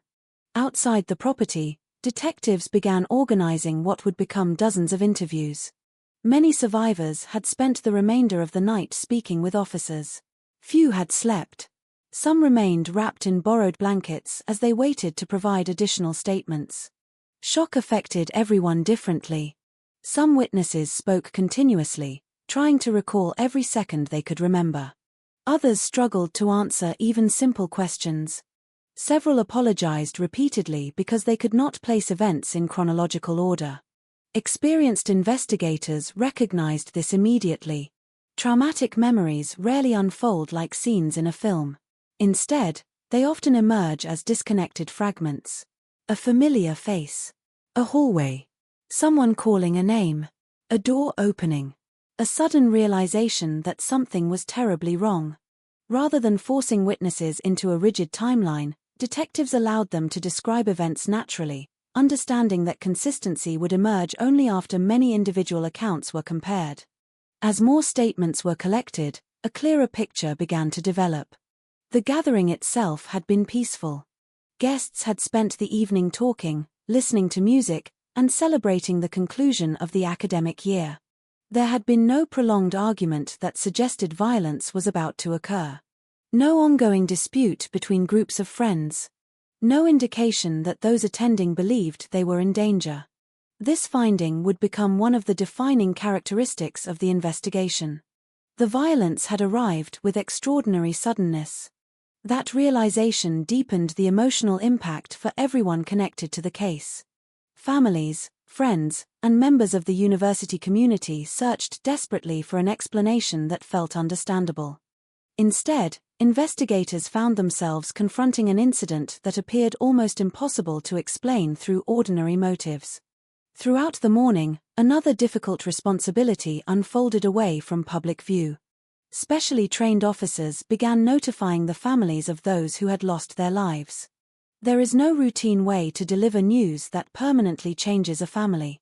Police officers receive training for these conversations, but training cannot lessen the emotional weight of knocking on a door before sunrise and asking parents or loved ones to sit down. In homes across Calgary and beyond, ordinary mornings were interrupted forever. Some families had been asleep only moments earlier. Others had already begun their day, unaware that every plan they had made would suddenly become meaningless. The conversations that followed would be remembered for the rest of their lives. Time seemed to stop. Questions came immediately. There was hope that some terrible mistake had been made. Hope that the officer had arrived at the wrong address. Hope that the information could somehow be corrected. Instead came confirmation. The unimaginable had become reality. As the identities of the 5 victims were officially established, investigators worked closely with their families to ensure notifications were completed before names were released publicly. Only then did Calgary begin learning who had been lost. The response from the community was immediate. At the University of Calgary, the atmosphere shifted almost overnight. Students who had entered classrooms expecting discussions about final grades instead found themselves surrounded by uncertainty and grief. Phones vibrated continuously with messages asking whether friends were safe. Social media filled with expressions of disbelief. Faculty members received emails from students unable to attend class because they had spent the night speaking with police or comforting grieving friends. Counselors and university staff recognized that this tragedy extended far beyond those who had been physically present at the gathering. Entire social circles had been affected. Classmates mourned classmates. Co-workers mourned co-workers. Friends struggled to accept that people they had spoken with only hours earlier were suddenly gone. Meanwhile, investigators turned their attention toward understanding Matthew DeGroode's recent behavior. Detectives began reviewing his background with extraordinary care. They spoke with relatives, friends, co-workers, acquaintances, professors, anyone who might help explain what had happened. Very quickly, a recurring theme emerged. Several people described noticeable behavioral changes during the weeks leading up to the tragedy. Some remembered conversations that seemed increasingly difficult to follow. Others recalled statements that appeared disconnected from reality. Family members had reportedly become concerned about his mental state before the attack. What initially seemed like isolated observations gradually formed a pattern that investigators could not ignore. At that stage, however, detectives remained careful not to reach premature conclusions. Their responsibility was to establish facts.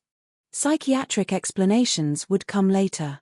The immediate task involved reconstructing events as accurately as possible. Digital evidence became another important focus. Investigators obtained search warrants for electronic devices connected to the suspect. Computers, mobile phones, social media accounts, text messages, internet activity. Modern investigations frequently rely upon digital records because they provide objective timelines that complement witness testimony. In this case, those records would later help establish the progression of Matthew's increasingly unusual behavior before the tragedy. Meanwhile, forensic specialists continued examining physical evidence collected from the residence. Every item was carefully catalogued before being transferred for laboratory analysis. Although the identity of the suspect had already been established, forensic examination remained essential. It ensured that investigative findings rested upon documented evidence rather than assumptions based solely on witness accounts.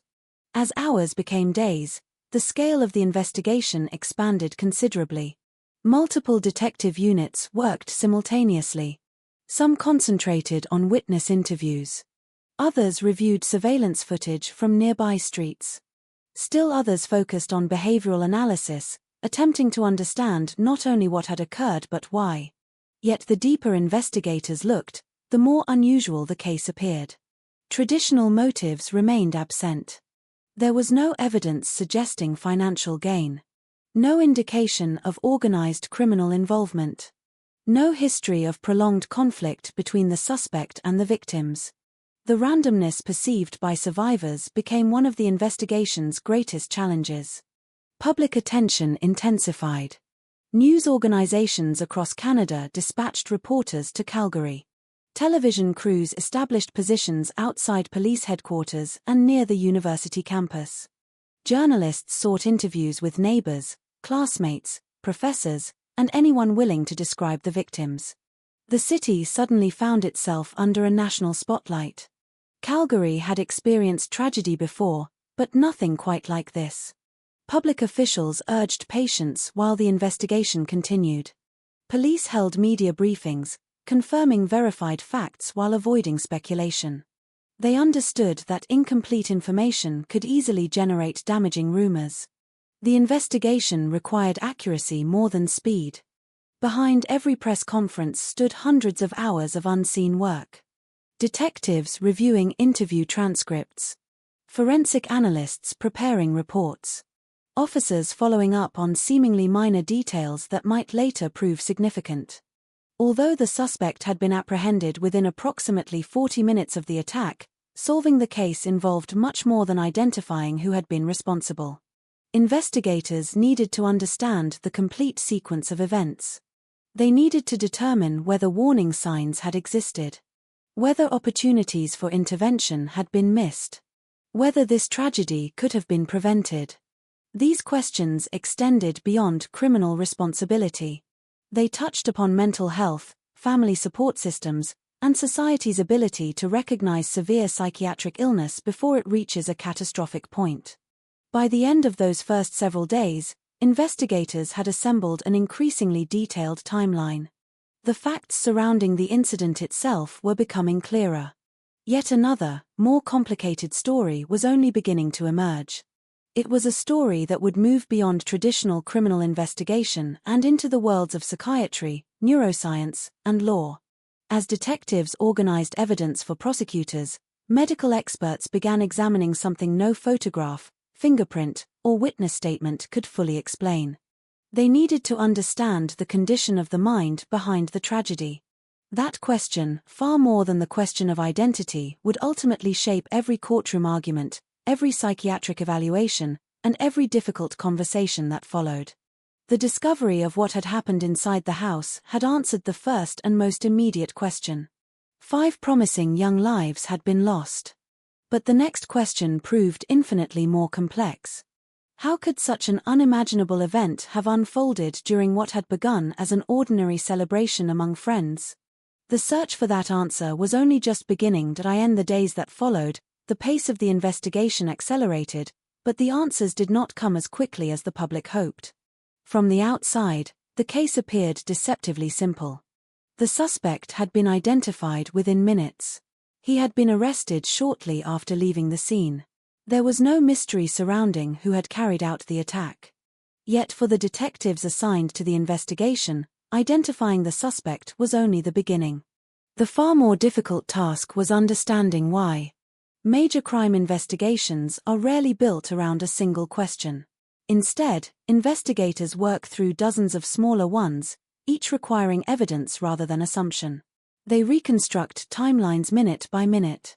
They compare witness statements against physical evidence.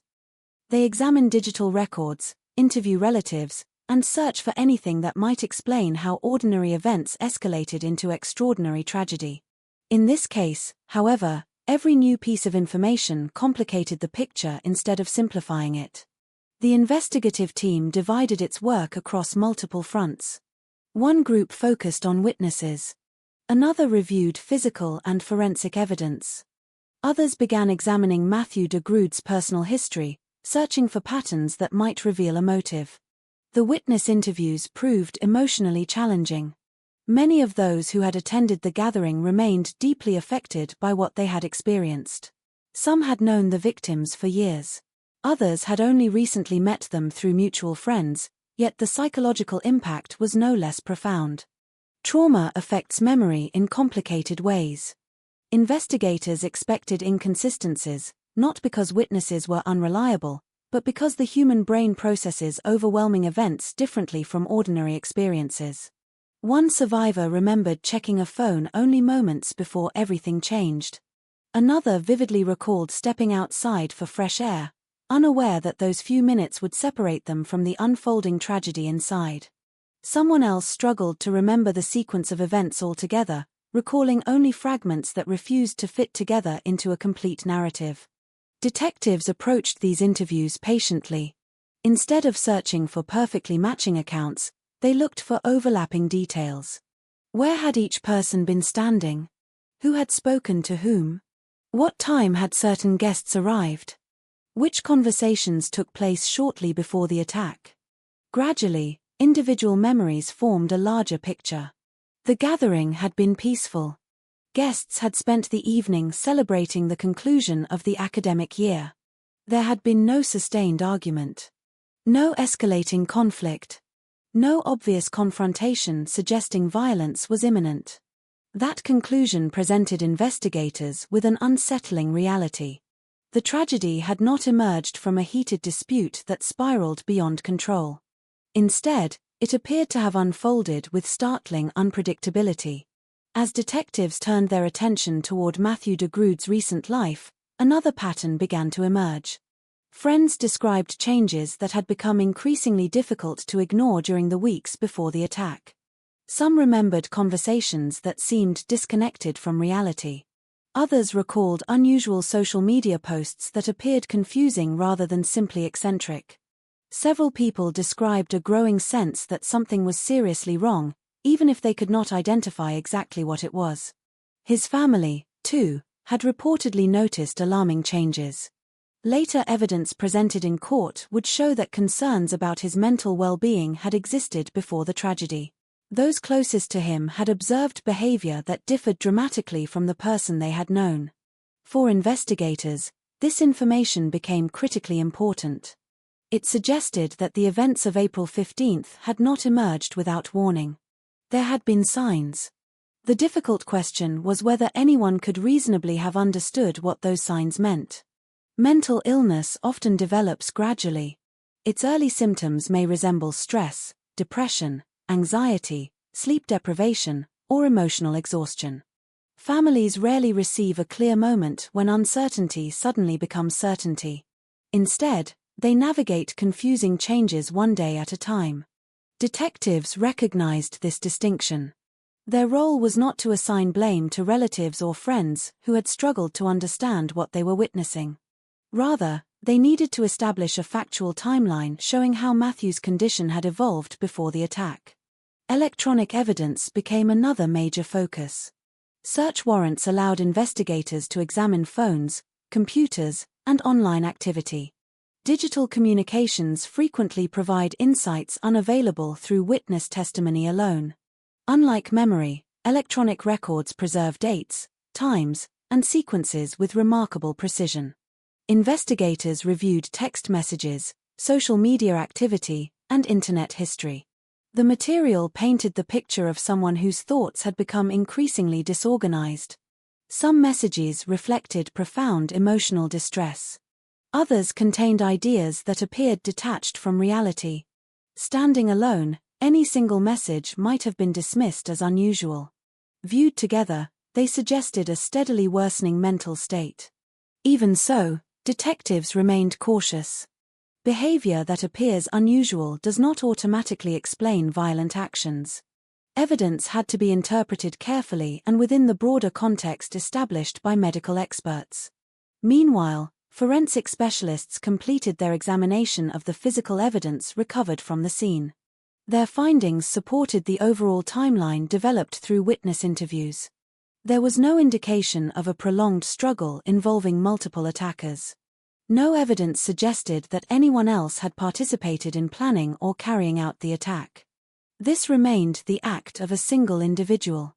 That conclusion narrowed the criminal investigation, but it did not answer the central question. Why had it happened? As media coverage intensified, speculation spread rapidly. Television commentators debated possible motives. Online discussions generated countless theories. Some wondered whether hidden personal conflicts had existed. Others searched for political or ideological explanations despite the absence of supporting evidence. Investigators resisted these theories. Experienced detectives understand that public speculation often expands into possibilities unsupported by facts. Their responsibility was to follow evidence wherever it led, not wherever public curiosity pointed. The investigation increasingly intersected with psychiatric expertise. Detectives requested evaluations from specialists capable of assessing Matthew's mental condition. These assessments were not intended to excuse the tragedy. Rather, they sought to determine whether his actions could be understood within the framework of severe mental illness. The distinction would prove enormously significant. Canadian criminal law recognizes that, in rare circumstances, an individual suffering from a profound mental disorder may be incapable of appreciating the nature or wrongfulness of their actions. Whether that legal standard applied here would become one of the defining issues of the entire case. Psychiatrists began reviewing extensive medical information. They interviewed Matthew over multiple sessions. They examined his recent behavior, communications, and reported beliefs. Their work extended far beyond a single conversation. A reliable psychiatric assessment requires careful analysis rather than immediate conclusions. As these evaluations progressed, investigators learned of beliefs that bore little resemblance to objective reality. According to evidence later presented in court, Matthew described experiencing powerful delusions. He believed he was confronting supernatural threats rather than ordinary human beings. To outside observers, those beliefs appeared impossible. To someone experiencing severe psychosis, however, they could feel entirely real. This distinction became central to understanding the investigation. Detectives were no longer examining only a homicide case. They were also confronting the devastating consequences of untreated or inadequately recognized psychiatric illness. The investigation therefore expanded beyond traditional criminal questions. Medical records became relevant. Behavioral history became relevant. Family observations became relevant. Each new piece of evidence contributed to a broader understanding that the tragedy had unfolded within the context of a profound mental health crisis. Public reaction became increasingly divided. Many people focused on the devastating loss suffered by the victims' families. Others questioned whether warning signs should have prompted earlier intervention. Mental health professionals emphasized that severe psychosis can be extraordinarily difficult to recognize, particularly during its early stages. No single explanation satisfied everyone. The investigation reflected that complexity. Detectives continued interviewing anyone who might provide additional context. Co-workers described changes in demeanor. Friends recalled increasingly unusual conversations. Family members recounted growing concern. Taken together, these accounts revealed a gradual deterioration rather than a sudden transformation. By now, investigators had answered many factual questions. They knew who had carried out the attack. They understood the sequence of events inside the house. They had established that there was no broader conspiracy or hidden network of accomplices. Yet the emotional questions remained unresolved. How could someone whose life had once appeared so ordinary become detached from reality to such an extent? Could earlier recognition of severe psychiatric symptoms have changed the outcome? Was this tragedy preventable? These questions extended beyond policing. They challenged healthcare systems, families, universities, and society itself. As the investigation drew closer to completion, prosecutors prepared for what many expected to be a straightforward murder trial. 5 counts of first-degree murder had been laid. Given the overwhelming evidence identifying the accused, many assumed the courtroom proceedings would focus primarily on sentencing. Instead, the investigation had uncovered evidence pointing toward a legal issue that would transform the entire case. The debate would no longer center on whether Matthew de Groot had committed the acts in question. That fact was not seriously disputed.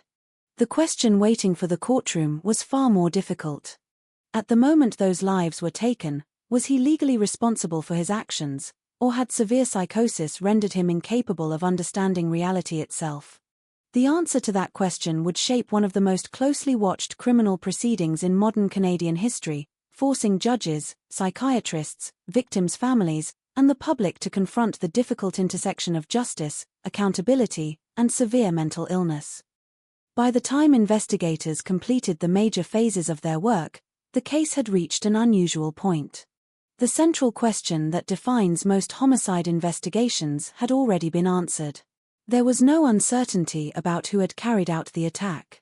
Witness statements, forensic evidence, and the circumstances of the arrest all pointed in the same direction.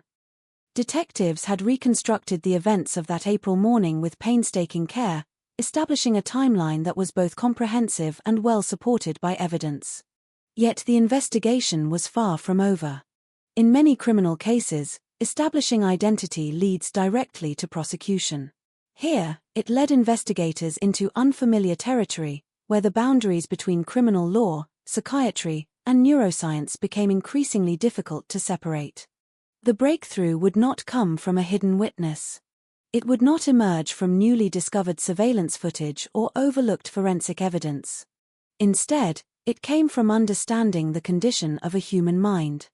As prosecutors prepared their case, psychiatric specialists continued conducting extensive evaluations of Matthew DeGrood. These assessments were not brief interviews or single-day examinations. They involved repeated conversations, reviews of witness accounts, analyses of behavior before and after the attack, and careful consideration of medical and psychological evidence. The goal was straightforward but extraordinarily important. Experts needed to determine Matthew's mental state at the exact time of the attack. Not days afterward. Not weeks before. That specific moment would ultimately shape the legal direction of the entire case. Psychiatrists began assembling a picture that extended well beyond the events of one night. Friends had described increasingly unusual conversations. Family members had reported alarming behavioral changes. Electronic communications revealed thoughts that had become progressively disorganized. Social media activity reflected beliefs that appeared disconnected from reality. Viewed separately, each observation might have seemed unusual but inconclusive.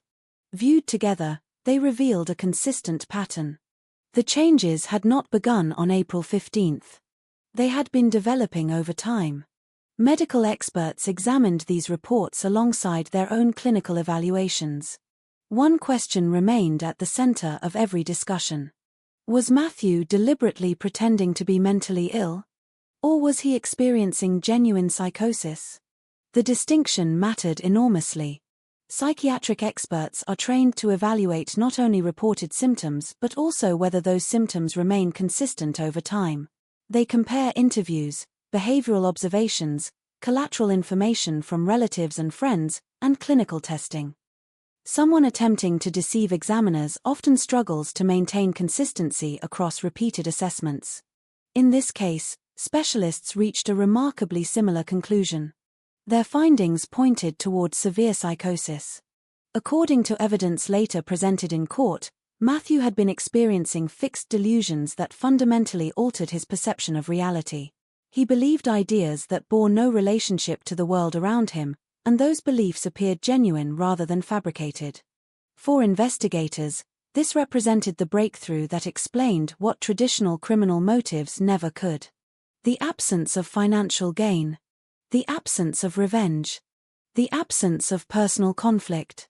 The lack of planning directed toward any specific victim. Those missing elements no longer appeared mysterious when viewed through the lens of severe mental illness. The investigation had not uncovered a conventional motive because there was no conventional motive to find. That realization changed the nature of the case. Detectives revisited earlier interviews with fresh perspective. Statements that had initially seemed confusing now carried greater significance. Witnesses had described Matthew behaving in ways that appeared increasingly detached from reality before the tragedy. Some remembered conversations that shifted unpredictably. Others recalled expressions of fear or confusion that made little sense at the time. Family members had reportedly recognized that something serious was happening, even if they could not identify the exact nature of the illness. Looking backward, the progression appeared clearer. Living through it had been far more uncertain. This became one of the investigation's most sobering lessons. Mental illness rarely announces itself with unmistakable certainty in its earliest stages. Symptoms often overlap with stress, anxiety, depression, or sleep deprivation. Families frequently face impossible decisions while trying to determine whether unusual behavior reflects a temporary crisis or the emergence of a severe psychiatric disorder. The Calgary investigation brought those challenges into sharp focus. As the psychiatric evidence accumulated, investigators and prosecutors consulted closely with medical experts. Their discussions centered not on whether the attack had occurred, that fact was established, but on how the law should respond when catastrophic violence arises during a profound break from reality. Canadian law provides a legal framework for these rare situations. A person may be found not criminally responsible if, because of a mental disorder, they were incapable of appreciating the nature and quality of their actions or of knowing that those actions were morally wrong. It is a high legal threshold. The diagnosis alone is not enough. Many people live with serious mental illnesses without ever committing violent acts and remain fully responsible for their decisions.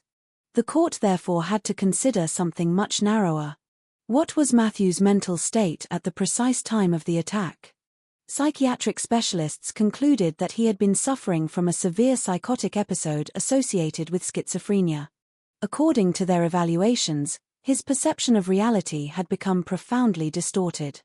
The bizarre beliefs reported during his arrest and subsequent examinations were not isolated remarks made after the fact.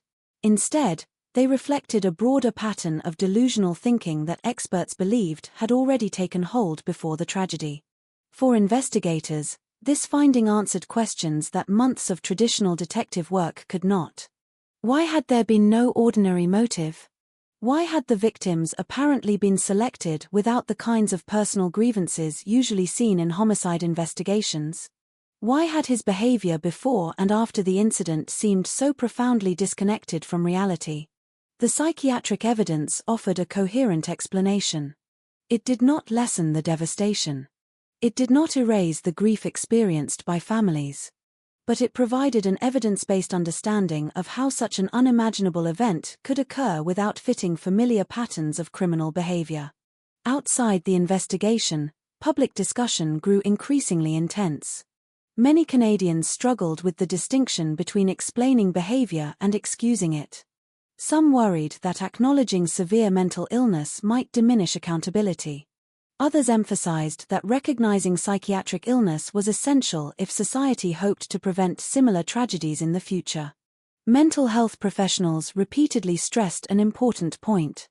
The overwhelming majority of people living with schizophrenia or other serious mental illnesses are not violent.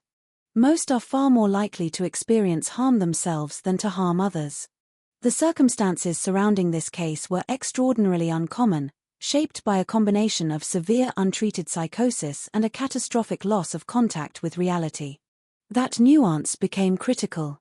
Investigators understood that public misunderstanding could contribute to stigma, discouraging individuals from seeking treatment or families from asking for help when early symptoms appeared. As preparations for trial continued, detectives organized years of investigative work into a comprehensive record. Every interview, every forensic report, every digital record, every expert opinion. Together they formed one of the most thoroughly documented homicide investigations in Calgary's history.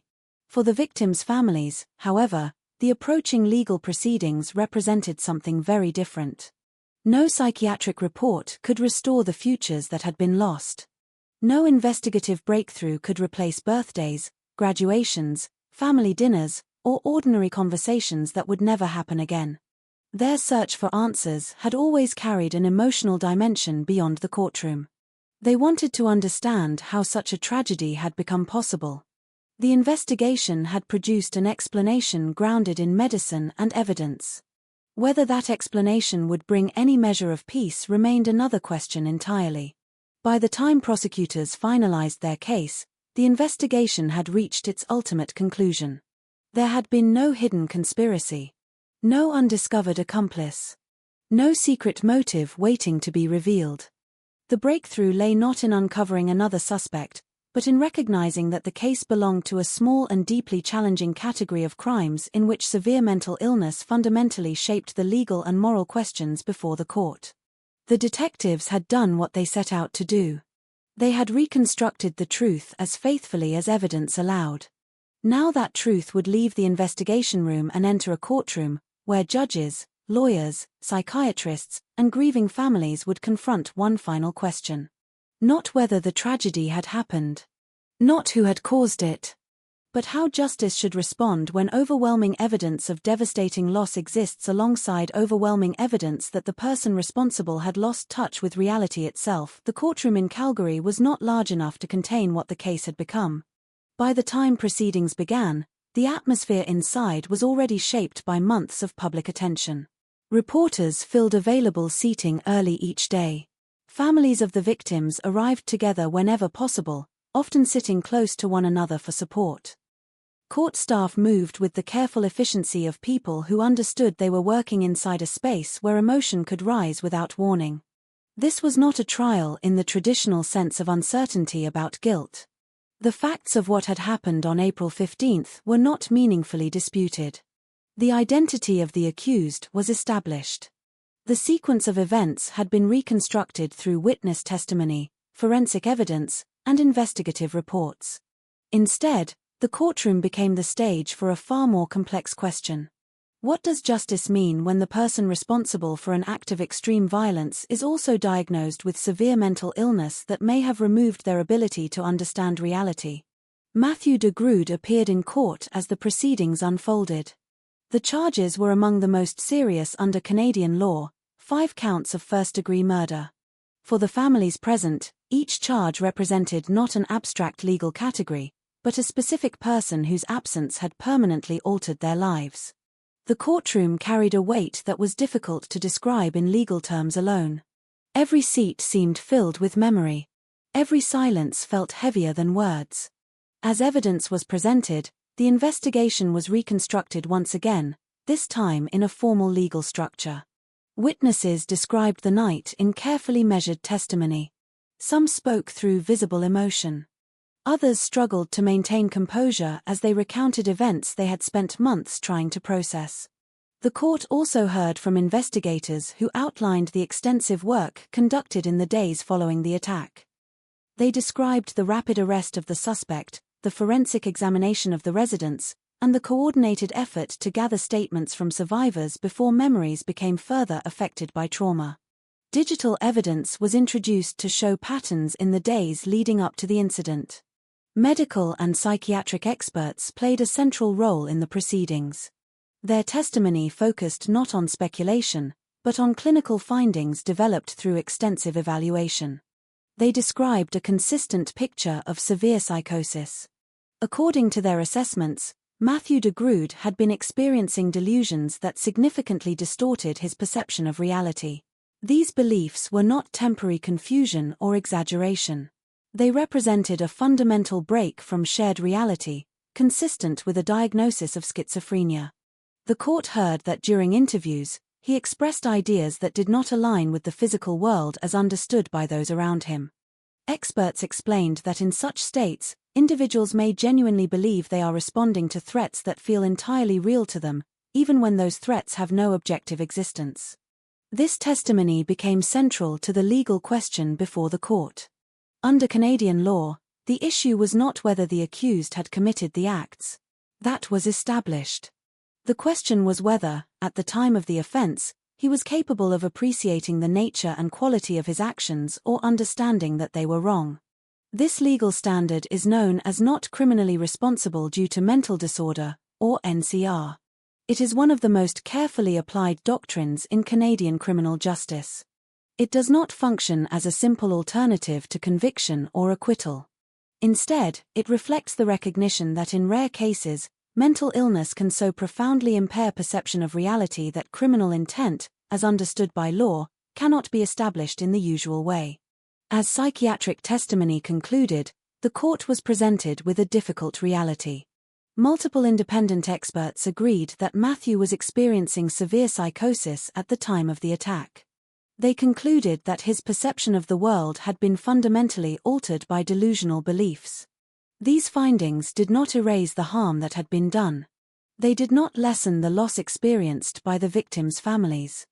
But they provided the court with a medical explanation for behavior that otherwise defied conventional understanding. The prosecution acknowledged the evidence presented but emphasized the seriousness of the acts and the devastating consequences for the victims and their families. The Crown's responsibility was to ensure that the court fully understood the scale of what had occurred, even within the context of mental illness. The defense, in turn, focused on the psychiatric findings and the legal standard required for NCR designation. Throughout the proceedings, the families of the victims remained at the center of the courtroom's emotional gravity.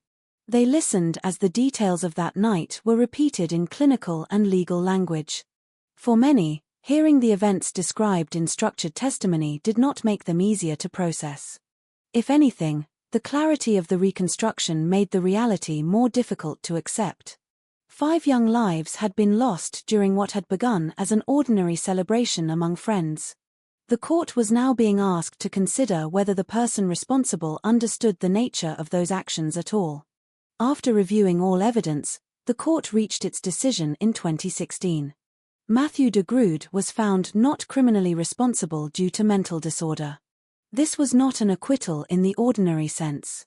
Nor was it a traditional conviction. Instead, it represented a legal determination that, at the time of the offense, he was suffering from a mental disorder that rendered him incapable of appreciating the nature and wrongfulness of his actions. Following the NCR ruling, he was transferred to a secure psychiatric facility. There, he would be held under conditions designed both for treatment and for public safety. His status would not be fixed permanently. Instead, it would be reviewed regularly by a specialized review board tasked with evaluating whether continued detention was necessary based on risk assessments and psychiatric evaluations. These reviews would determine whether he could eventually be granted increased freedoms, conditional release, or continued hospitalization. For the families of the victims, the ruling brought a complex and deeply conflicted emotional response. There was acknowledgement of the medical evidence presented in court. There was also grief that could not be resolved by legal categories or psychiatric explanations. The reality remained unchanged. 5 lives had been taken. No legal outcome could reverse that fact. In the years that followed, periodic hearings continued to assess his condition. Experts monitored his mental health, treatment progress, and risk factors. By 2023, review boards continued to determine that he still posed a risk significant enough to require ongoing detention in a secure facility. Each hearing reopened public attention briefly, reminding the community of the case and the questions it had raised. But for those most directly affected, the passage of time did not transform the loss into something smaller. It simply became part of their lives. The justice system had reached its conclusion in legal terms. The investigation had reached its conclusion in evidentiary terms. Yet the emotional and moral questions remained open in ways no courtroom decision could fully resolve. How does a society measure justice when the perpetrator is both responsible for unimaginable harm and also profoundly disconnected from reality? How do families reconcile legal explanations with personal loss? And how does a community remember victims in a way that preserves their identities beyond the circumstances of their deaths? The courtroom provided answers within the framework of law.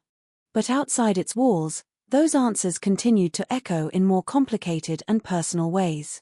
For Calgary, the case became a reference point not only for tragedy, but for the intersection of mental illness and criminal responsibility. For the families, it became something more intimate.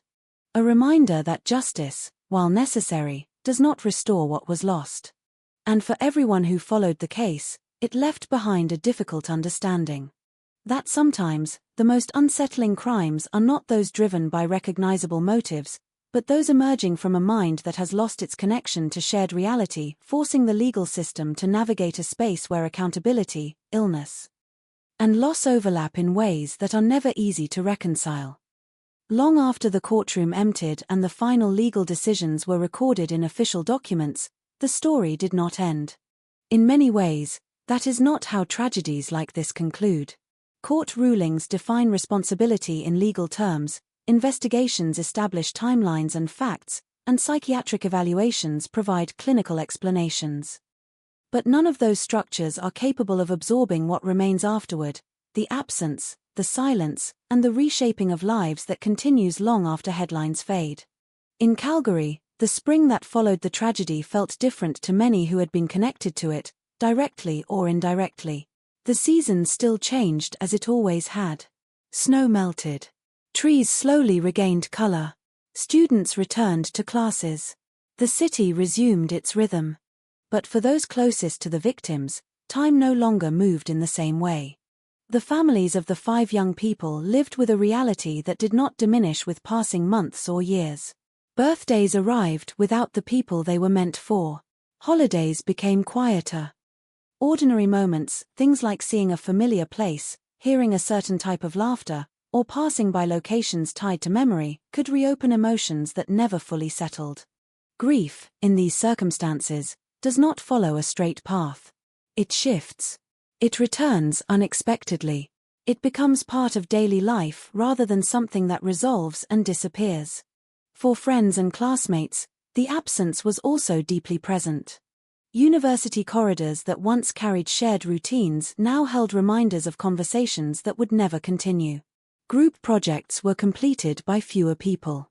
Social circles adjusted in ways that felt unnatural, as though someone had simply stepped out of time and never returned. Some students who were present at the gathering struggled with long-term emotional effects. Memories resurfaced in fragments, sounds, images, sensations that did not fit neatly into narrative order. Trauma does not always present itself as constant recall.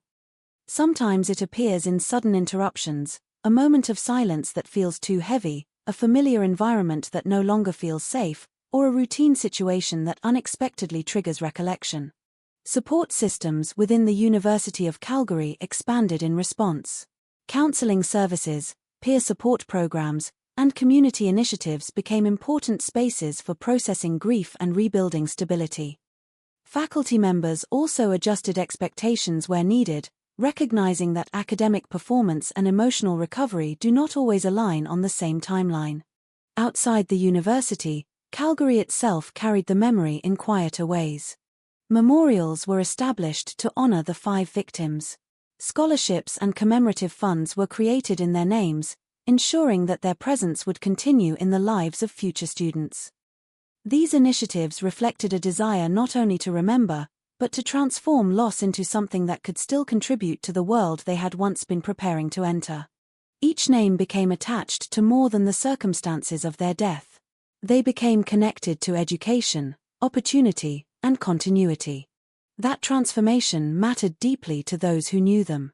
Because remembrance, in its most meaningful form, resists reduction. It refuses to let a person be defined only by their final moment. It insists on holding on to everything that came before. Over time, public attention shifted away from the case. New events replaced old headlines. News cycles moved forward.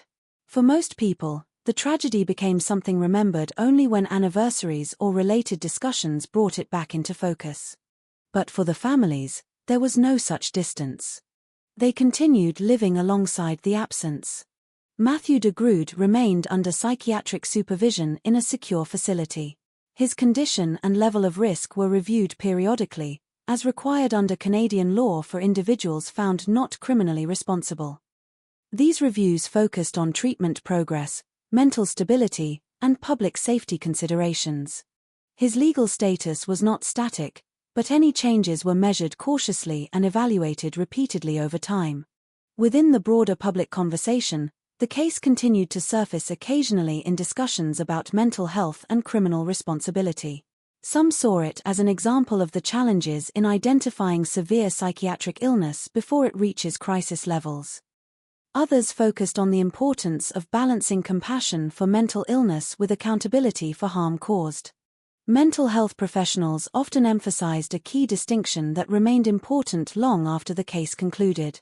Severe mental illness, even in its most extreme forms, does not define most people living with psychiatric conditions. The vast majority of individuals experiencing schizophrenia or related disorders are not violent. Many are more likely to be victims of harm than perpetrators of it. Cases like this, while deeply tragic, are statistically rare and should not be used to generalize about all mental illness. That understanding became part of the long-term legacy of the case as well. It encouraged more careful public discussions about mental health, early intervention, access to treatment, and the importance of recognizing warning signs without stigma. Still, for those directly affected, broader discussions about policy or awareness could never fully capture the personal dimension of loss. Each victim remained, above all else, a person. Not a case. Not a legal outcome. Not a psychiatric assessment. A person who had existed in the lives of others in meaningful, everyday ways. The process of remembering them continued in private moments as much as public ones. A photograph kept in a wallet. A message saved on a phone. A story retold at family gatherings. A habit of visiting certain places tied to memory. These small acts of remembrance became ways of preserving continuity with lives that had been interrupted. Years after the incident, what remained most powerful was not the legal classification of the case or even the details of the investigation, but the realization that ordinary life can contain moments that alter everything without warning. A celebration among friends. A familiar house in a quiet neighborhood. A night that began like any other. And then, a rupture that divided time permanently into before and after. The aftermath of the Calgary tragedy is not defined by a single ending. It is defined by how many different lives continued forward while carrying the weight of what happened inside that house. For some, it became a call to support mental health awareness. For others, it became a lifelong memory of friends lost too soon. For families, it became a permanent absence that reshaped every future moment.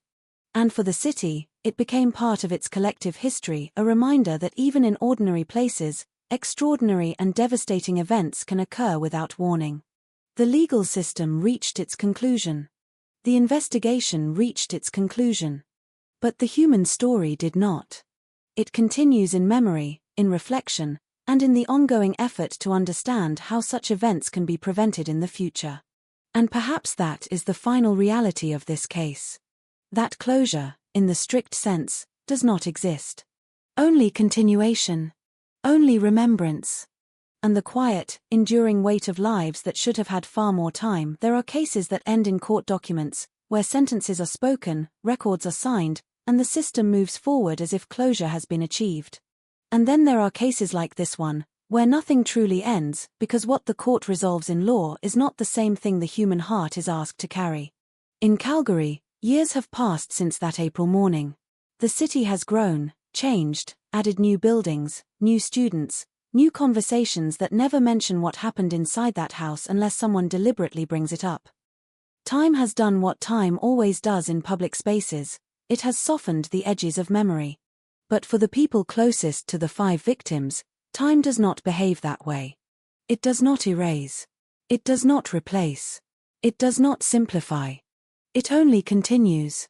There are names that remain spoken softly in private rooms, long after public attention has moved on. There are photographs that never get archived away. There are birthdays that are still acknowledged in silence, even when no candles are lit. There are conversations that no longer have replies, but are still mentally completed in the minds of those who miss them.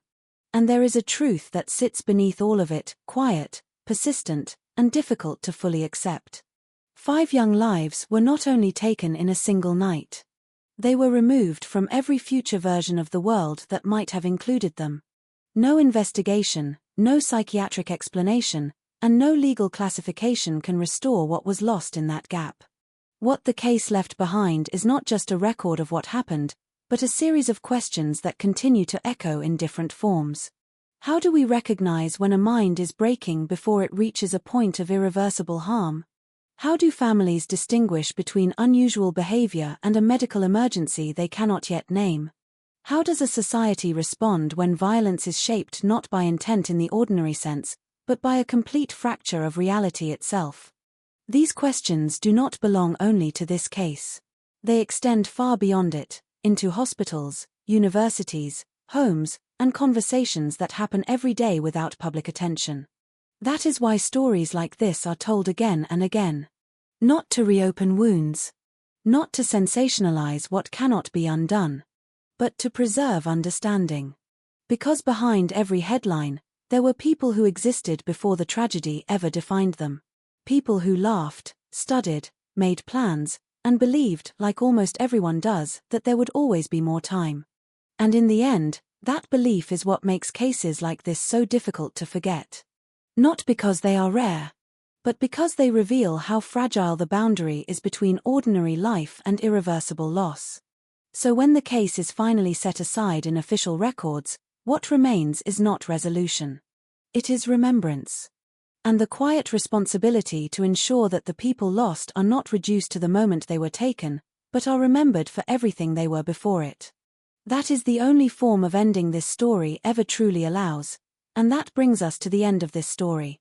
Not because everything has been explained in a way that feels complete, and not because the pain surrounding it has been resolved, but because the record itself reaches the limits of what facts and institutions can do. What remains is something different. Memory. For the families, for the friends, and for everyone who was there that night, this is not a case file. It is a collection of moments that should never have ended the way they did. And for everyone else who learns about it years later, it becomes a reminder that the line between ordinary life and irreversible tragedy is often thinner than we want to believe. There is a tendency, when we hear stories like this, to look for something simple to hold on to. A single cause. A single warning sign. A single explanation that makes everything feel contained. But real cases rarely offer that comfort. Instead, they leave us with complexity, with difficult questions about mental illness, responsibility, prevention, and the limits of what anyone can see coming in time. And maybe that is the part worth sitting with. Not the desire to categorize what happened into something clean and finished, but the understanding that real people lived through it, and real people are still living with it today. If there is anything to take from this story, it is not shock. It is attention. Attention to the quiet signs people sometimes miss. Attention to the importance of mental health support before crisis points are reached. And attention to the fact that behind every headline, there are names that belonged to someone's entire world. Thank you for listening. We'll see you in the next 1. Years after the legal proceedings concluded, the Calgary case continues to be referenced in discussions about mental health, criminal responsibility, and crisis intervention systems. While the courtroom established legal accountability under the framework of not criminally responsible due to mental disorder, the broader conversation has shifted over time toward prevention rather than classification. Mental health professionals have repeatedly highlighted a critical point in cases like this. Severe psychotic disorders rarely emerge without subtle warning signs, but those signs are often ambiguous, gradual, and easily misinterpreted in real time.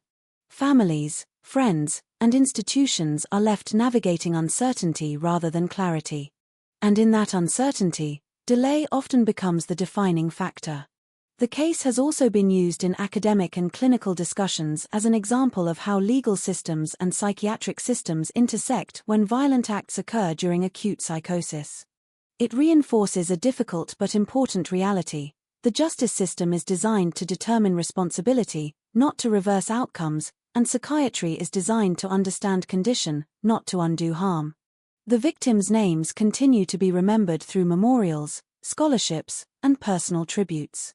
These acts of remembrance serve a function that goes beyond symbolism. They preserve identity in a case where public attention could otherwise reduce individuals to a moment of tragedy. And perhaps that is the most enduring legacy of all. Not the legal outcome.